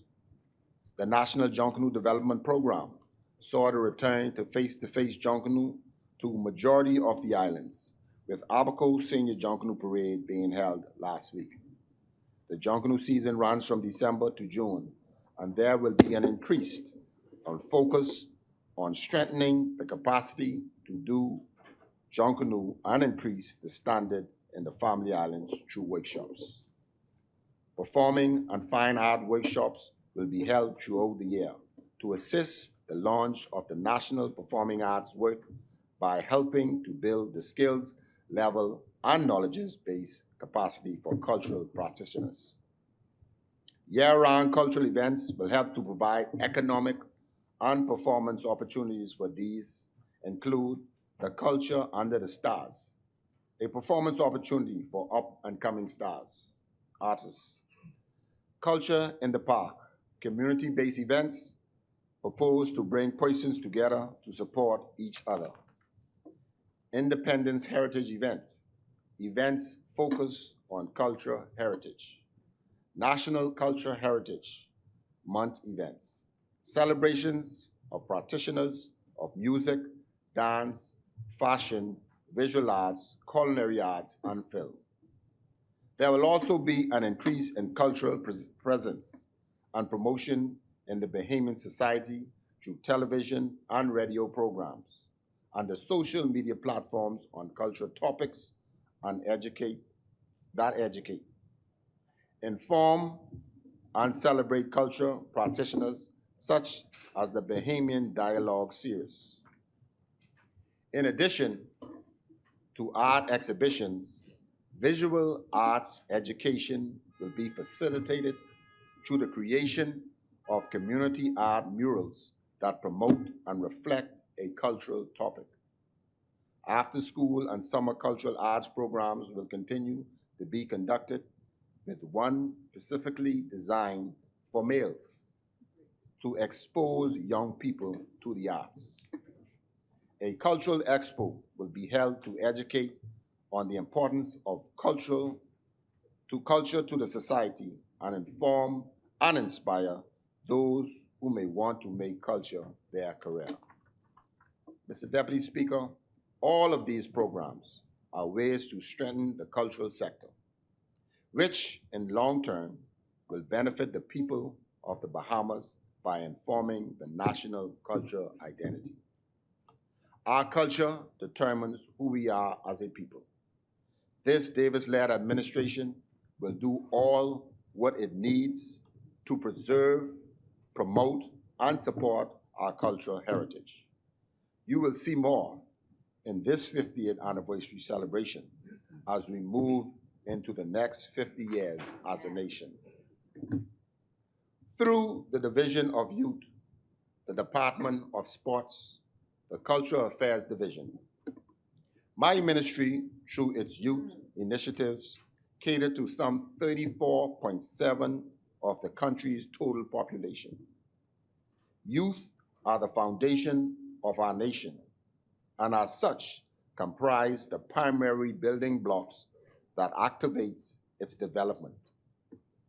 Through innovation and energy, history supports the view that an investment in our youth is an investment in the sustainability of our nation. Through the divisions of sports and cultures, the targeted population and stakeholders more than double that of the youth division, whose influence targets more than just our youth. Together, they reach a large cross-section of people through their collective responsibilities and scope. Together, these three divisions within my ministry cater to all Bahamians, the young and the young at heart, the apprentice and the entrepreneur, the creatives and the recruits, the sporting giants and the enthusiasts. The expansive reach of my ministry is undeniable, with so much at stake and with the lives of so many constituents in the balance. My ministry cannot afford to fail. I want to thank this Davis-led administration for reposing their trust in me to lead such a ministry. I want to thank this Davis-led administration for its investments of millions in existing and new initiatives. I want to thank this Davis-led administration for their moral and social endorsement in ensuring success of the Ministry of Youth, Sports, and Culture. May God continue to bless my ministry, and may God continue to bless the Commonwealth of the Bahamas. God Nils supports this budget. Thank you, Honorable Member. The chair recognizes the Honorable Member for Central Grand Bahama. Thank you. They'll continue. Yeah, my successor. Yeah, I'm proud of my successor. He's doing a good job. Keep continuing on with the programs. Question. Sorry, not a question. Sorry, a comment. You advised that. Sorry, it's not controversial. During your presentation, you advised that other countries use our framework to develop their policies, and they have already implemented their policies. I'm wondering if our team, you advised that you would present the paper in October, if our team will visit those countries, since they piggyback off of our policy and use it to form their policy, will we now visit them and find out what works in their country so that we can ensure that our policy is tight and we'll have as little gaps as possible? That's one. Number two, with respect to the Bahamas Games, as a former athlete, qualifying as early as possible is extremely important to any athlete. We have the Olympic Games next year, 2024, in Paris. Will the Bahamas game be sanctioned by international federation? Particularly in track and field. No, I'll tell you why. Particularly in track and field, I believe it was done before. Allow me.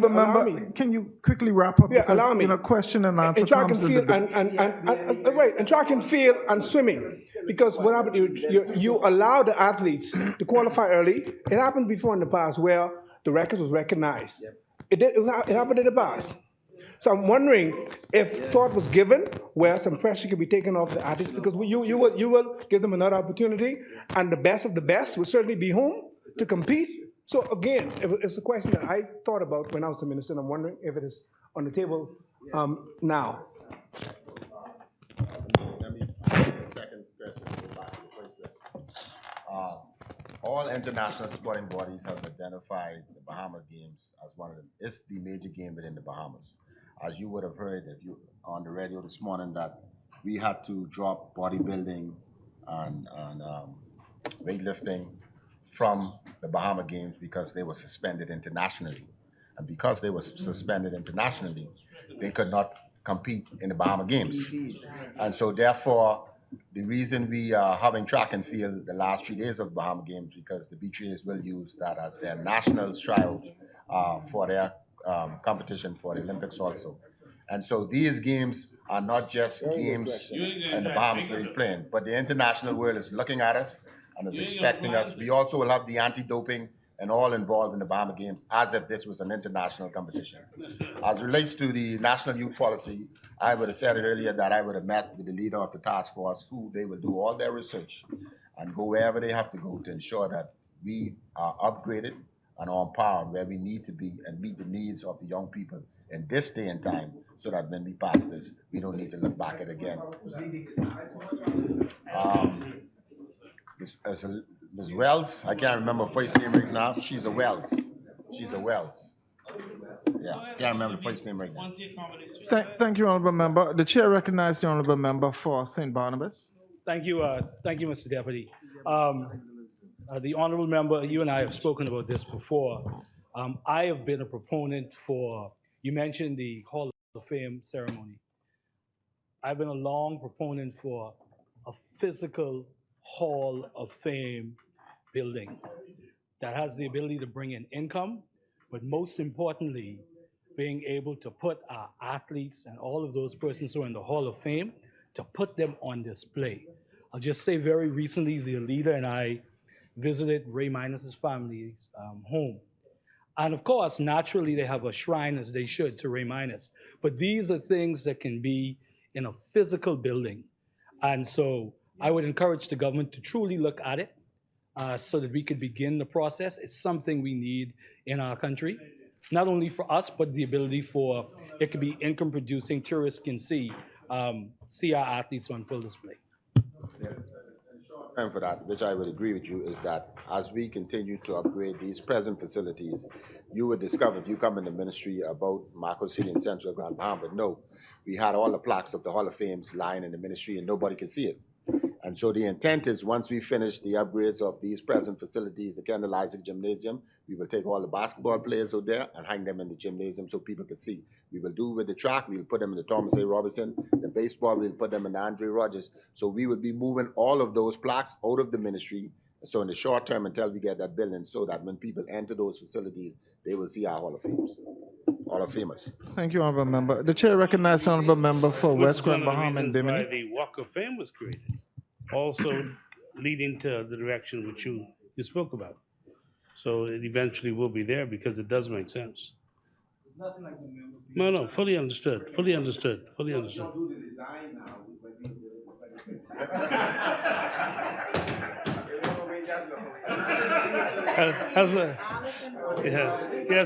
That's serious. We should put that in the category of wishful thinking. Mr. Deputy, we now move for the suspension for the House to resume on Monday, June 19th at 10 a.m. with the member for Exuma, and Ragged Island will be in the chair. Is there a seconder? It has been moved and seconded that the business of the House be suspended to 19th of June 2023 at 10 a.m. As many as are in favor will remain seated. Those opposed will stand. The motion is carried. The business of the House stands suspended to the 19th of June 2023 at 10 a.m. All right.